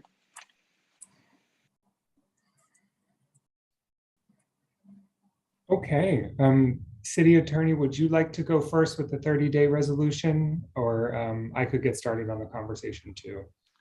Sure, I can just preface this. This is the a motion to go back on the agenda to continue remote council meetings to be a teleconference meetings in accordance to Assembly Bill 361. This is the 30-day extension that is required to continue. I realize that we are going to open up the discussions as to when we would be coming back for in-person meetings. So this motion is for an additional 30 days continuance, and I'll hand it over to Stephen to discuss some background on potentially what might look like in reopening City Hall past the 30 days. Okay, thank you. So just to share some updates with you, since our last meeting that we discussed this, the current public health orders have evolved more. The County of San Mateo is now fully aligned with the state. And recent changes include the end of the statewide universal masking requirements for most public settings that happened on February 15th, the end of the universal masking requirement within K-12 schools and childcare settings that happened on March 11th, and the end of the masking requirement for unvaccinated residents in indoor settings. Masks do continue to be required in healthcare and correctional settings, long-term care and adult and senior care facilities, and public transportation. An update on our vaccination rate, we have climbed just over 0.5 percentage point to 88.2% for individuals ages 5 and older in Daly City. That is compared to the countywide vaccination rate of 94.1%. And there is still a downward trend in COVID cases. And at the February 14th City Council meeting, we did ask for initial feedback, and I would like to summarize some of your feedback and some of our progress since then. We heard that council members were interested in safety equipment for council chambers. We heard there was a need for clarification on current health orders and a desire to pursue hybrid virtual/in-person meetings. So on safety equipment, the glass dividers are installed along the dais and council chambers. All the air filters in City Hall and our HVAC system have been upgraded. And an important note is that Cal OSHA actually inspected our HVAC system during a period of wider COVID transmission, and they were satisfied with our upgraded filters as an additional safety measure. I just want to remind council that you approved over $2 million in American Rescue Plan Act funding for the City Hall HVAC upgrade project. City staff are currently reviewing proposals for project management for a range of those ARPA and other grant funded programs. So the construction timeline is still to be determined on that, but we do have the filters already upgraded and replaced. And then we can also purchase additional plug-in air filtration units for chambers as well. Regarding hybrid meetings, city staff are securing equipment to allow council chambers, our audio-visual system, to interface with Zoom. And this system would stream the city council meeting from chambers on Zoom, and it would allow the public to join by computer or phone. And the tentative installation timeline would potentially offer this hybrid meeting option in May 2022. And then in the event, this is a reminder of the Brown Act, if we did transition to hybrid meetings with individual council members also participating by teleconference, the Brown Act would apply. So we would have to have at least a quorum of the city council participating from teleconferencing locations within the city's jurisdiction. Each teleconference location must be identified in advance. for the noticing of the meeting on the agenda, and then agendas must be posted at each teleconference location. And additionally, each location would have to be accessible to the public. And then regarding public health policies, the end of the statewide masking and the social distancing requirements, it does not preclude the city council from establishing its own health-related policies for the public when attending meetings or accessing our city facilities. So city staff are seeking feedback on a citywide masking policy as well. And I do want to update you that our Human Resources Department did a survey of other cities on the peninsula. 12 responded. And regarding masks, most cities, that was 10 of them, are aligning with the state and the county regarding the lifting of masking requirements for the public at their facilities. Masks are often still encouraged, but not required in these cities. And they include Belmont, Burlingame, Colma, the County of San Mateo, Millbrae, Pacifica, Redwood City, San Bruno, San Carlos, and San Mateo. A couple cities are still requiring masks, and another city is still considering what they will do. And then regarding in-person meetings, again, there is a majority of cities here, 8 of them, they have not returned to in-person meetings, and they have not yet set dates to do so. Some were scheduled to return to in-person, actually just one was scheduled to return to in-person this month, and a few cities are offering hybrid meetings, or they will be hybrid by April. So that was the last 3 sittings. So the majority of cities have still not returned to in-person, and the majority of cities are aligning with the state on masking requirements. So we would like to get your additional feedback today, just knowing our timeline for our hybrid meeting software and equipment installation, and your thoughts on in-person, and if you would like to go through with this 30-day resolution, and we could revisit this again next month and give you a progress update. And then again, for masking requirements at city facilities, if you had any feedback for us today. Thank you so much, Stephen. I'd like to open up to my colleagues. Councilmember Pamela DiGiovanni. Thank you, Mr. Mayor. I have a quick question. So, Stephen, what is the current masking policy at our city when someone goes into our libraries?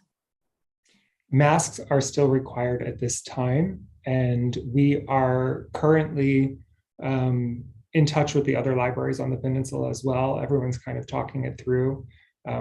We did not lift mask requirements there because at first it was only the schools hadn't really lifted their masking requirements yet. So we were monitoring what the school districts were doing. So that's still required in libraries.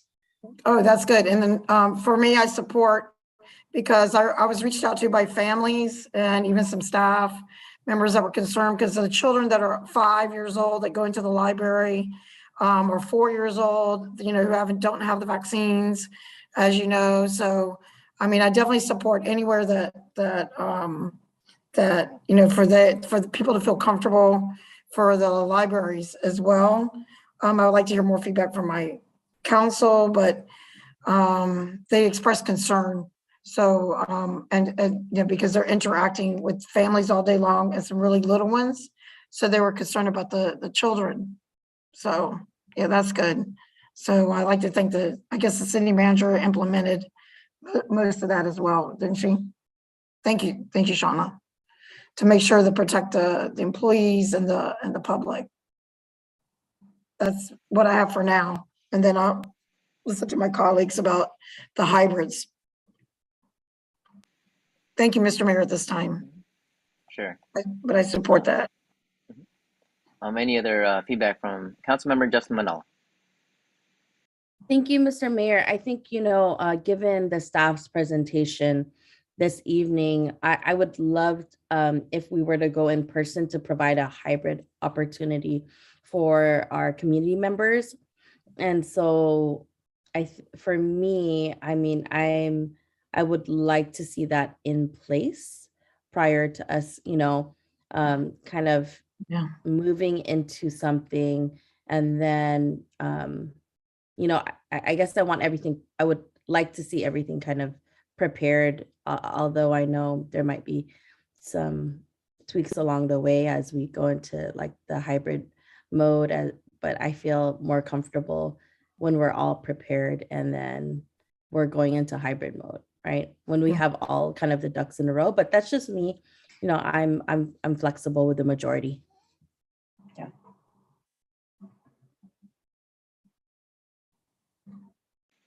Thank you. Are there any other comments or feedback from my colleagues? Councilmember Glenn Sylvester. Thank you, Mayor. I completely agree with the hybrid method of having our meetings, if that's possible. And I'm glad it was reiterated that in the event that if you are, I believe, out of town or a different location, that we're going back to making sure that it's posted. Thank you, Stephen, for that. And the city attorney, that was a concern to me that, you know, has to be posted in a public place and folks should have access. If you're staying in a hotel, I don't think I'm gonna give access to a room, but at least the notice is up. But I'll go along with most folks and what they want to do. I think what we've learned from this is that we have different ways and means to get our meetings done. And I'm glad to hear about the updates in the council chambers. And if we were to do this, technology is great. And Murphy's Law, if something's going to go wrong, it will. So if we do this, I recommend that a full test is done of the systems prior to any meeting so that we can minimize any possible downtime. Thank you. Councilmember Pamela DiGiovanni. Yeah, I just wanted to ask too. Thank you, Stephen. Has the staff weighed in on what they feel like, or the employees in our city, like to reopen? I mean, have they been able to give back their feedback on what they feel about the masks? We are our human resources department is actually monitoring the regulations from Cal OSHA. And actually, I don't know if Rose, if you have any other information on that, but no, we haven't surveyed employees directly about how they feel. Right. Rose, has anybody reached out to the employees or?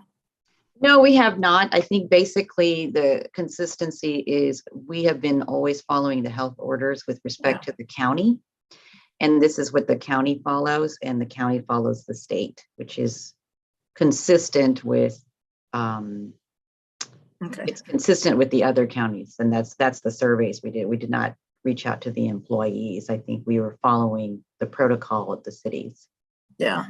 So yeah, the hybrid sounds great because, you know, of different, gives people different venues as well. My question is that when Councilmember Sylvester suggested a test, because currently some of the you know, our station that where a lot of our community members use, I was still told that the sound is still not working for them at our meetings. And we had that problem before, and I don't know what it was, remember? And you tried to research it, Stephen. I think you try to work with those companies and try to see, so I just want to give you feedback that they said the sound for the station part is not working. They can see us but they can't hear us. Okay. So yeah, that particular mode. And then to be able to give people options, and now they'll be able to hopefully come back into the chambers and to welcome people back slowly. And we'll see what happens after the spring break period and just go how it flows. Has the governor weighed in on about the Brown Act part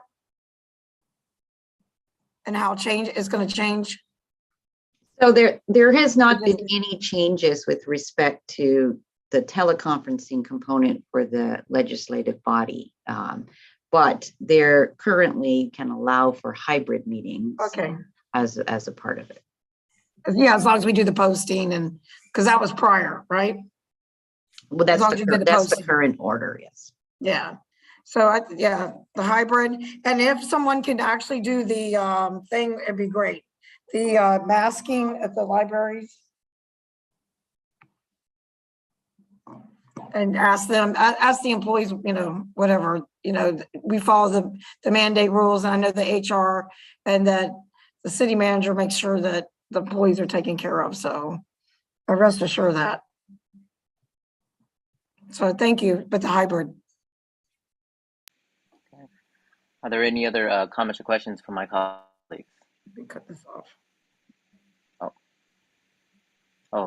Sorry, Councilmember Pound, are you finished? Yeah, thank you. Okay. Thank you. No problem. Any other questions, comments from my colleagues? Councilmember Pamela DiGiovanni, you have your hand up? Oh yeah, let me get it down. Sorry. Okay. It's getting No late. problem. Sorry. It's all good. It's almost 11 o'clock. Yeah. Sorry. All right. So I'm with my colleagues as well. I'd like to kind of like reinforce what Councilmember Glenn Sylvester said about having like a test run to see everything is on point before everything is there. But I really want to thank the staff and putting together all this information together, and Stephen and breaking down all the municipalities and what their direction is. And I think it's something that for me, I just feel like having an alignment with the other municipalities in the county, and just to provide some. And I agree with the staff recommendation. So with that, can I get a motion for this resolution? Motion for the resolution. Okay. Is there a second? I will second on the basis if we can reread that motion. Okay. Yes.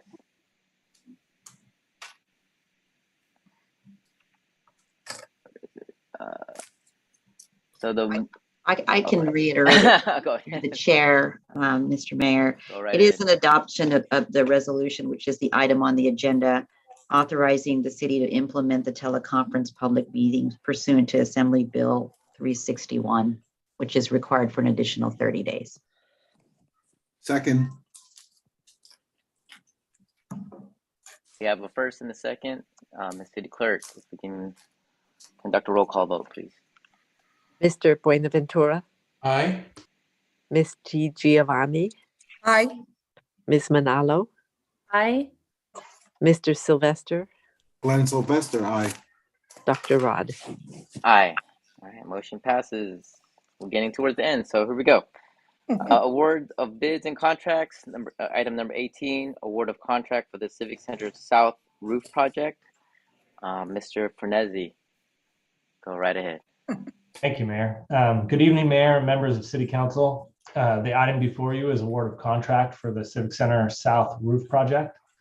Staff recommends City Council award a construction contract to Garland DBS Incorporated in the amount of $256,339,000 for the Civic Center Roof Project, and authorize the city manager or her designee to execute the contract in the amount of $295,000, which includes contingency. In November of 2017, the city executed a lease agreement with the County of San Mateo for the city-owned Civic Center South facility located at 271 92nd Street. As part of that lease, the county committed to complete significant tenant improvements to the facility, and the city agreed to address deferred maintenance items noted in the property condition report that was completed in October of 2015. One of the items, and the last item noted, is the replacement of the built-up roofing system that is approximately 20 years old. The city's adoption of the 2022 comprehensive annual capital budget included an appropriation of $400,000 for the Civic Center South Roof Project. At that time, the scope of the project included replacement of the entire roofing system. However, a recent inspection of the roof found that repairs can be made at various locations, and a new coating of roof membrane can be applied over the entire roof. The fluid applied roof membrane has a manufacturer's guarantee of 15 years and has an estimated lifespan of 20 to 25 years. The California Government Code authorizes public agencies to participate in cooperative purchasing agreements like those established by Omnia Partners, while still adhering to the city's municipal code and adopted rules and procedures for the procurement of goods and services. By utilizing a cooperative purchase program, the city can streamline the process of procuring goods and services. All contracts available through Omnia Partners are competitively solicited and publicly awarded using a competitive solicitation process consistent with applicable procurement laws and regulations. Daly City Public Works staff reviewed the specifications in the bid documents provided by Garland DBS to ensure that they are compatible with the city's scope of services. Sufficient funding is available in the Civic Center South roof replacement budget, account number 31313908, to cover the cost of the project and any potential change orders needed to complete the work. In summary, staff recommends City Council award a construction contract to Garland DBS Inc. of Cleveland, Ohio in the amount of $256,339 for the Civic Center roof project and authorize the city manager or her designee to execute the contract in an amount up to $295,000, including contingency. Staff is available to provide any additional information desired by Mayor and City Council, and that concludes my presentation. Okay, thank you, Mr. Fornesi, for your presentation. I'd like to open this up to my colleagues. Any comments or questions?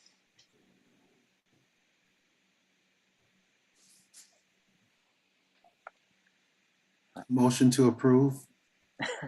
Before we go to that motion, I see Councilmember Pamela DiGiovanni with her hand up. I'm sorry. Oh, I'm I'm sorry, sorry. Councilmember Sylvester. I apologize. It's getting a little late for me to see the with my eye. But anyway, thank you, Fornesi, for hanging in with us this evening. I just have a quick question. And I know that we're going to probably approve this item anyway, but I want to know that, are they a local company or is that where their corporate office is? That's where their corporate office is. They have they are a roofing material supply manufacturer, and so what they do through the Omnia is they provide the roofing material and they competitively bid the project out using local contractors. And in fact, Public Works has a pre-qualified contractors list that we provided them with roofers that were on that list, and they contacted those roofers as well as other roofers and asked for bids. Okay, and then maybe at some point, yeah, have you ever are they union contractors? Absolutely, it's a DIR. It's a Department of Industrial Relations project, and it's prevailing wage if they're not union, but they are union. Yeah, they're union. Yeah. Yeah. Right. Thank you. Appreciate it. And apologize, Councilmember Sylvester and Mayor. Thank you very much. All right, we have a first. Can we get a second? Second. Okay. Ms. City Clerk, if we can conduct a roll call vote, please. Mr. Buenaventura. Aye. Ms. DiGiovanni. Aye. Ms. Manalo. Aye. Mr. Sylvester. Glenn Sylvester, aye. Dr. Rod. Aye. All right, motion passes.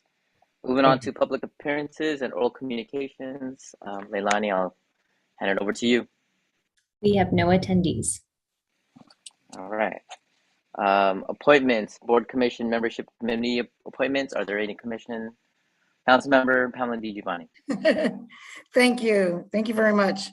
Well, I believe I'm proud to say I'd like to reappoint library trustee Teresa Fapua, who has already served. The term went fast and she's looking forward to being reappointed, as you know, and really enthusiastically serves our community.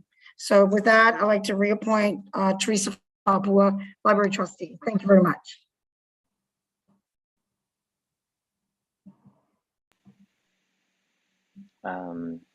We go to a voice vote, right?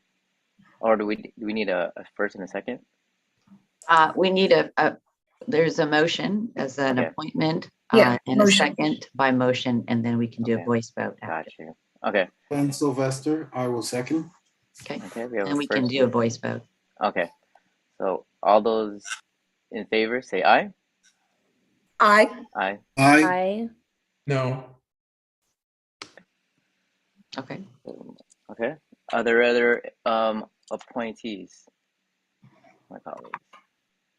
Okay. Seeing none, let's move on to council committee reports from February 14th to March 9th, 2022. Any council committee reports? We had an affordable housing committee meeting, that subcommittee meeting that happened on March 14th.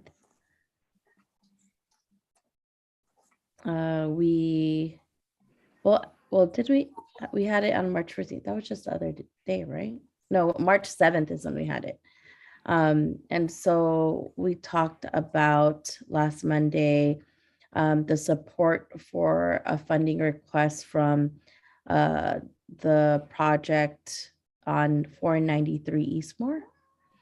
And so staff had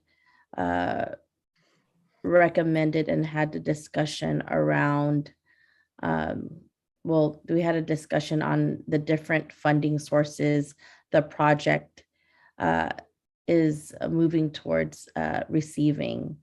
And so just a little history is that on the discussion is that they are asking if we could provide some resources through them through our, let me get it right here. I think it's about, their request is for approximately, I think, is it 1,500,000 to jumpstart their support for getting other resources to get this project moving. And so I think it's in order to have, this is the only affordable housing project that has that's kind of in the pipeline. And so it's important to see this come to fruition. What staff stated is that they would make sure that there would be milestone or goalposts for the developer in regards to ensuring when they apply for other resources that they keep us apprised, and so that our investment is we could actually take back our investment if they don't meet their milestones. I remember that was a very important piece of it. Is there anything else? I was on the committee with council member Sylvester. Councilmember Glenn Sylvester. Thank you, Mayor. Thank you, Councilmember Manalo. It was a very interesting meeting, and they provided some insight. As you know, Daly City is providing some matching funds along with the HEART program, who has provided funds. And they're doing this in order, as Councilmember Manalo said, to file an application with the various resources, and the more commitments that they have, the better chance they will have in getting the funds that's needed. Coming before the council will be a recommendation, perhaps to use some of the ARP funds on the home aspect, and also community development block grants, home funds. So I have to commend staff, Tatum and Betsy and Linnell, because they really reached out and says, where can we get money to get this project going? And I was actually quite amazed. I mean, they even resorted to some other funds that have been sitting aside that is specifically for development. And they says, oh, what about this? What about this? So I'm very anxious to get this project going.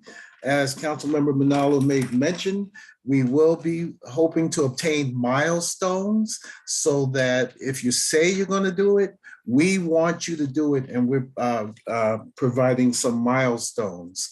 If you may recall 493 Eastmore is a very good location, and it's transit-oriented development, and it's close to BART and everything. So I'm very excited for this project, and I'd like to thank Councilmember Manalo for her ideas and myself.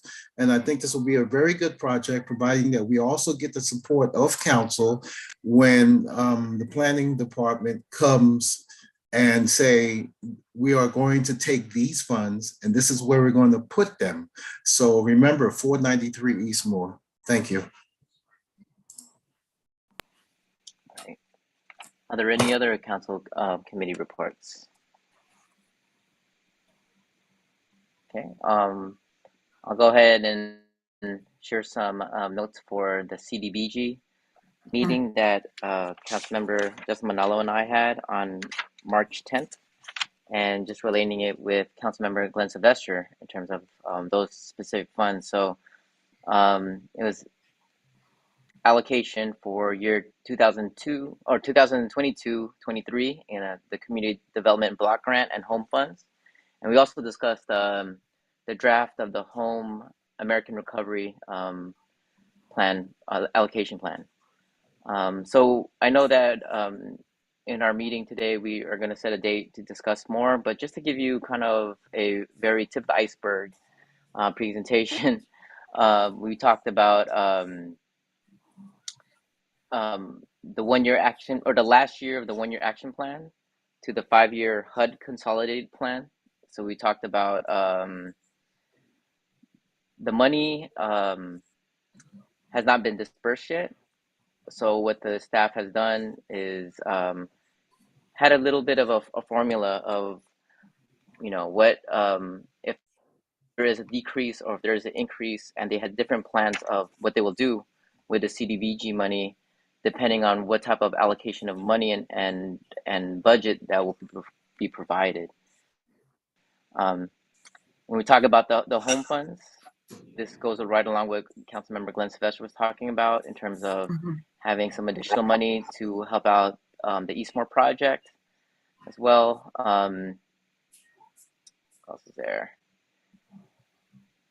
There was also conversations about some of the CDBG money that will be provided to different organizations such as the Daly City Partnership's Heart Meal Program.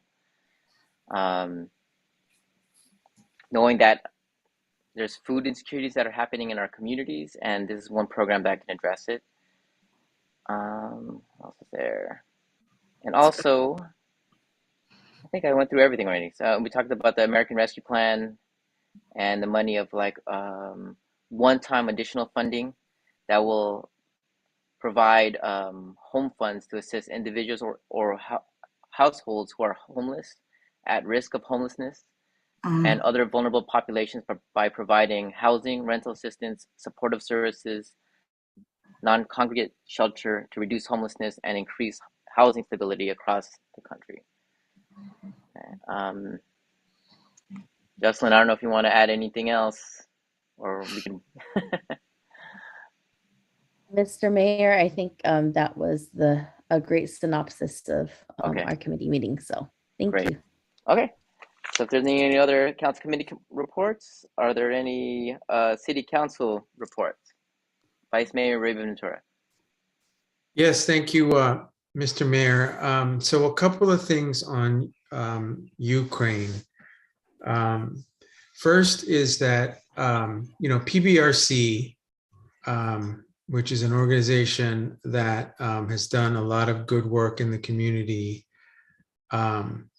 has once again stepped up. PBRC has in the past has done donation drives where, like when there were typhoons in the Philippines or volcano eruptions, they would set up these donation drives, and people would donate everything from canned goods to clothing, things like that. And then PBRC would find a sponsor to ship it to the Philippines. This time, PBRC has decided to do something for Ukraine. And so what they're going to be doing is doing the same concept, which is a donation drive. And the donations are more specific and targeted. The research revealed that what they're looking for are mostly items that are war related, like a lot of first aid injury stuff. So we're going to be asking for wheelchairs, crutches, medicines, blankets, backpacks, actually. So a lot of people have used backpacks that they don't need. Vitamins,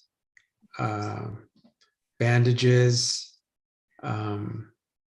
So there'll be a published list that PBRC will put out with respect to the items they need. And what the board has agreed to, the PBRC board, was that they will actually pay up to $10,000 in shipping costs to send it to the people of Ukraine. It's been kind of difficult to get a source in Ukraine. In fact, it's nearly impossible because of the war and the logistics behind sending items there. So what it turns out is that people are going through Poland to make the deliveries. And so I think PBRC is just waiting for confirmation with respect to what source or organization will agree to receive the items. The tentative date is April 2nd. It will be at the PBRC parking lot like we've done before. There will be stations that will be manned by volunteers who will take the items from people's cars and immediately load them into boxes that will be pre-labeled, like first aid, backpacks, blankets, things like that. And then the shipping company would immediately pick them up at the end of the day. It'll probably be from 11 to 3, but we won't get that confirmation until we get notice from the organization in Poland. So that's a tentative date. And I want to thank PBRC for thinking outside the box and doing something for the people of Ukraine and always helping the community as they always do. The second item I wanted to mention was that I know that there have been emails going around about scheduling for the Ukraine flag. And as far as I'm concerned, I'd rather it get done, even though if I can't be there because of my schedule. So whenever you can put that on calendar to get it done, I'm all for that. You don't need my agreement for it. The other issue is that is there a distinction between, and this is for the city attorney, having a flag versus a banner? Because I know that, or a sign, because I know that in the in City Hall on the roof or the side of the building, we have a banner that supports healthcare workers. Is it possible to just do that in terms of having it stay there more than for a ceremonial spot? That's my report. Thank you.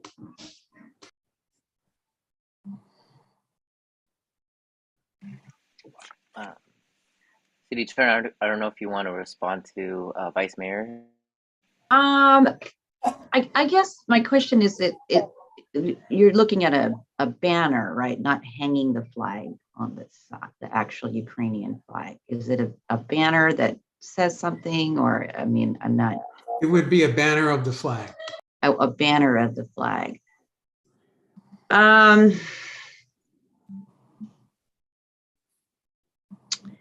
The rules aren't clear on that, Vice Mayor. I think the idea with the flag is respecting just sort of the federal rules around having the flag stand first. So I don't have a clean answer for that question, because I think like I said, the flag protocol is that you have the federal flag, the California flag, and we do have the municipal flag. And then if other countries can go up for a certain period of time based on the policies without it, like I said, I don't think anybody's going to come after us, but that's the protocol. So I'd have to look into that. I don't really have a clear answer for that.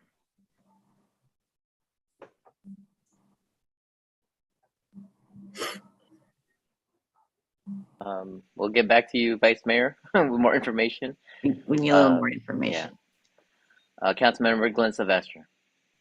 Thank you, Mayor. I guess this one is another one for you, Rose. That last question was a tough one. Earlier this evening, we discussed regarding 262 Crocker. And even though the motion failed, it still does not negate the fact that we hired the services of a particular vendor, and that vendor should be paid. However, on the other hand, the city has incurred an expense. And I'm asking that if we can be reconsidered to deal with not necessarily the lien, and I'm quite sure that there may be some other ramifications in maybe filing a civil lawsuit, but $12,000 is quite a sum of money. And the way it appears to me now, the city has lost that amount of money. So I think we need to consider either negotiating or some other sort of means in getting back part of that $12,000. So I would hope that this matter, based upon your opinion, is either re-agendized for another council meeting or any follow-up information. Thank you.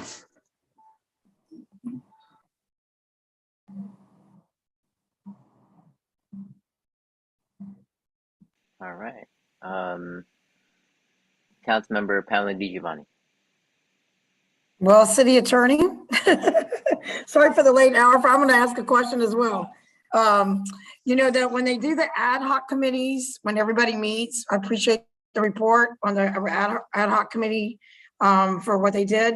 And it says recommended action. I know they can't take actions, and I'm not saying that, that anything in reference to the ad hoc committee at all.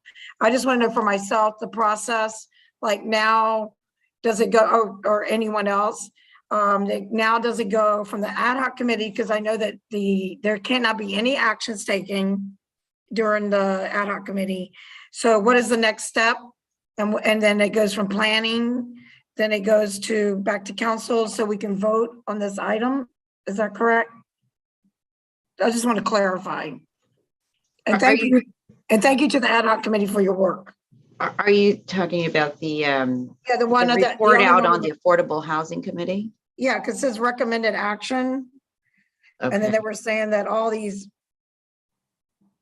because there shouldn't be any staff action or anything until we right. The report out by council committee is to report to the entire council this evening, and there is no action. So any action that would be taken would go to the entire council.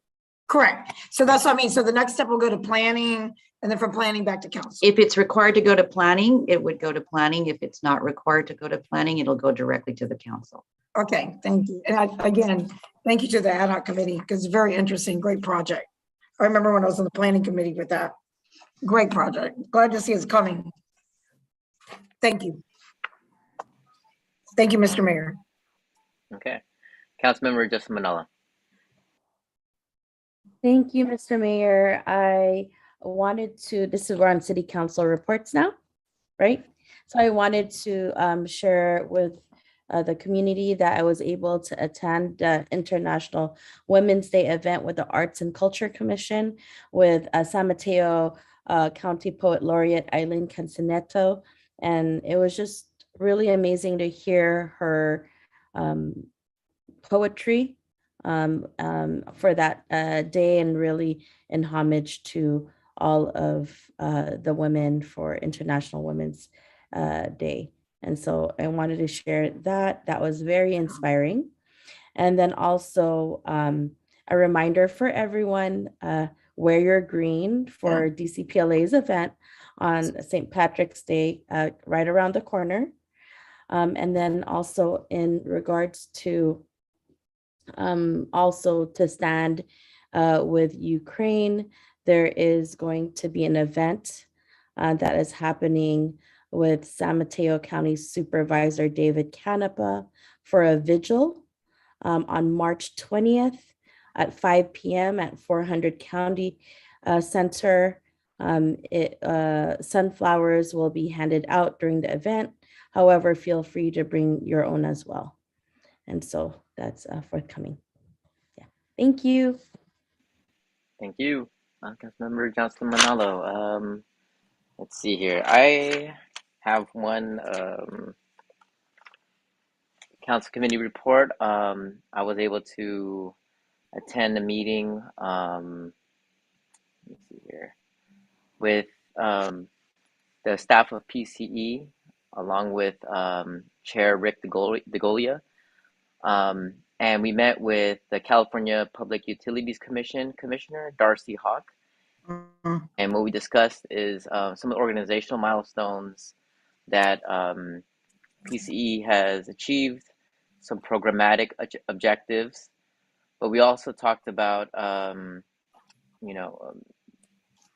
the diversity, equity, and access and inclusion work that PCE is doing, and how we're setting precedents in terms of other CCAs across the state, in terms of they have eyes on us in terms of what we're going to be doing in terms of our process to discuss issues of different forms of inequities and how we can address it through PCE.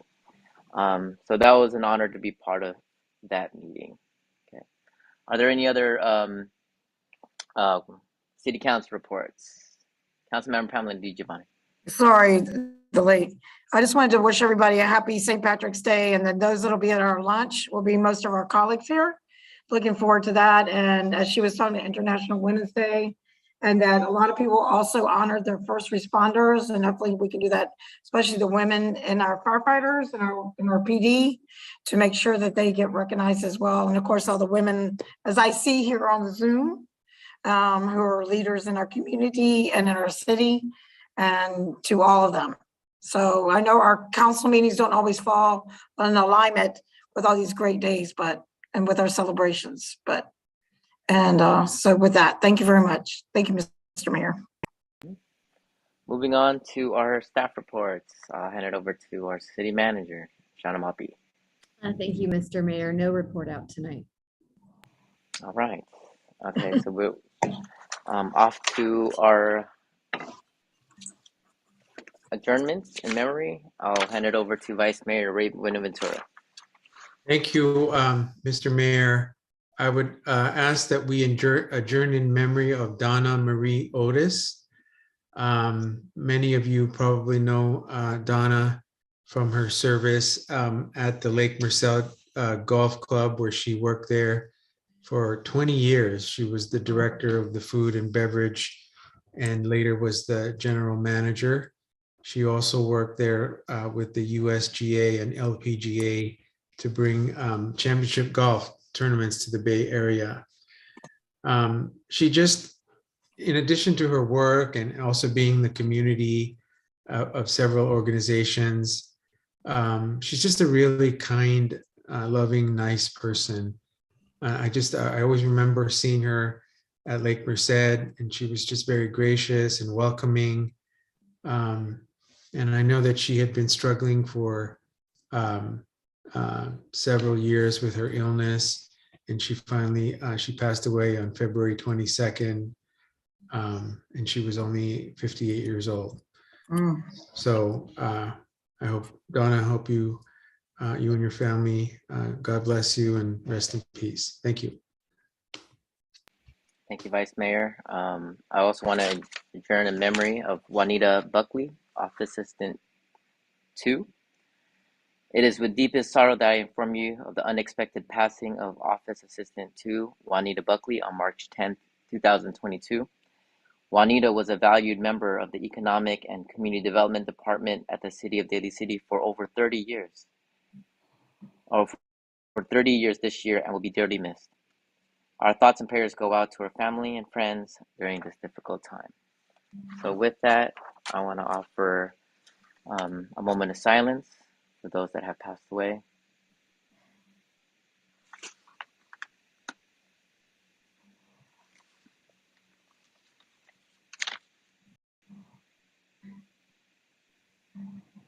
All right.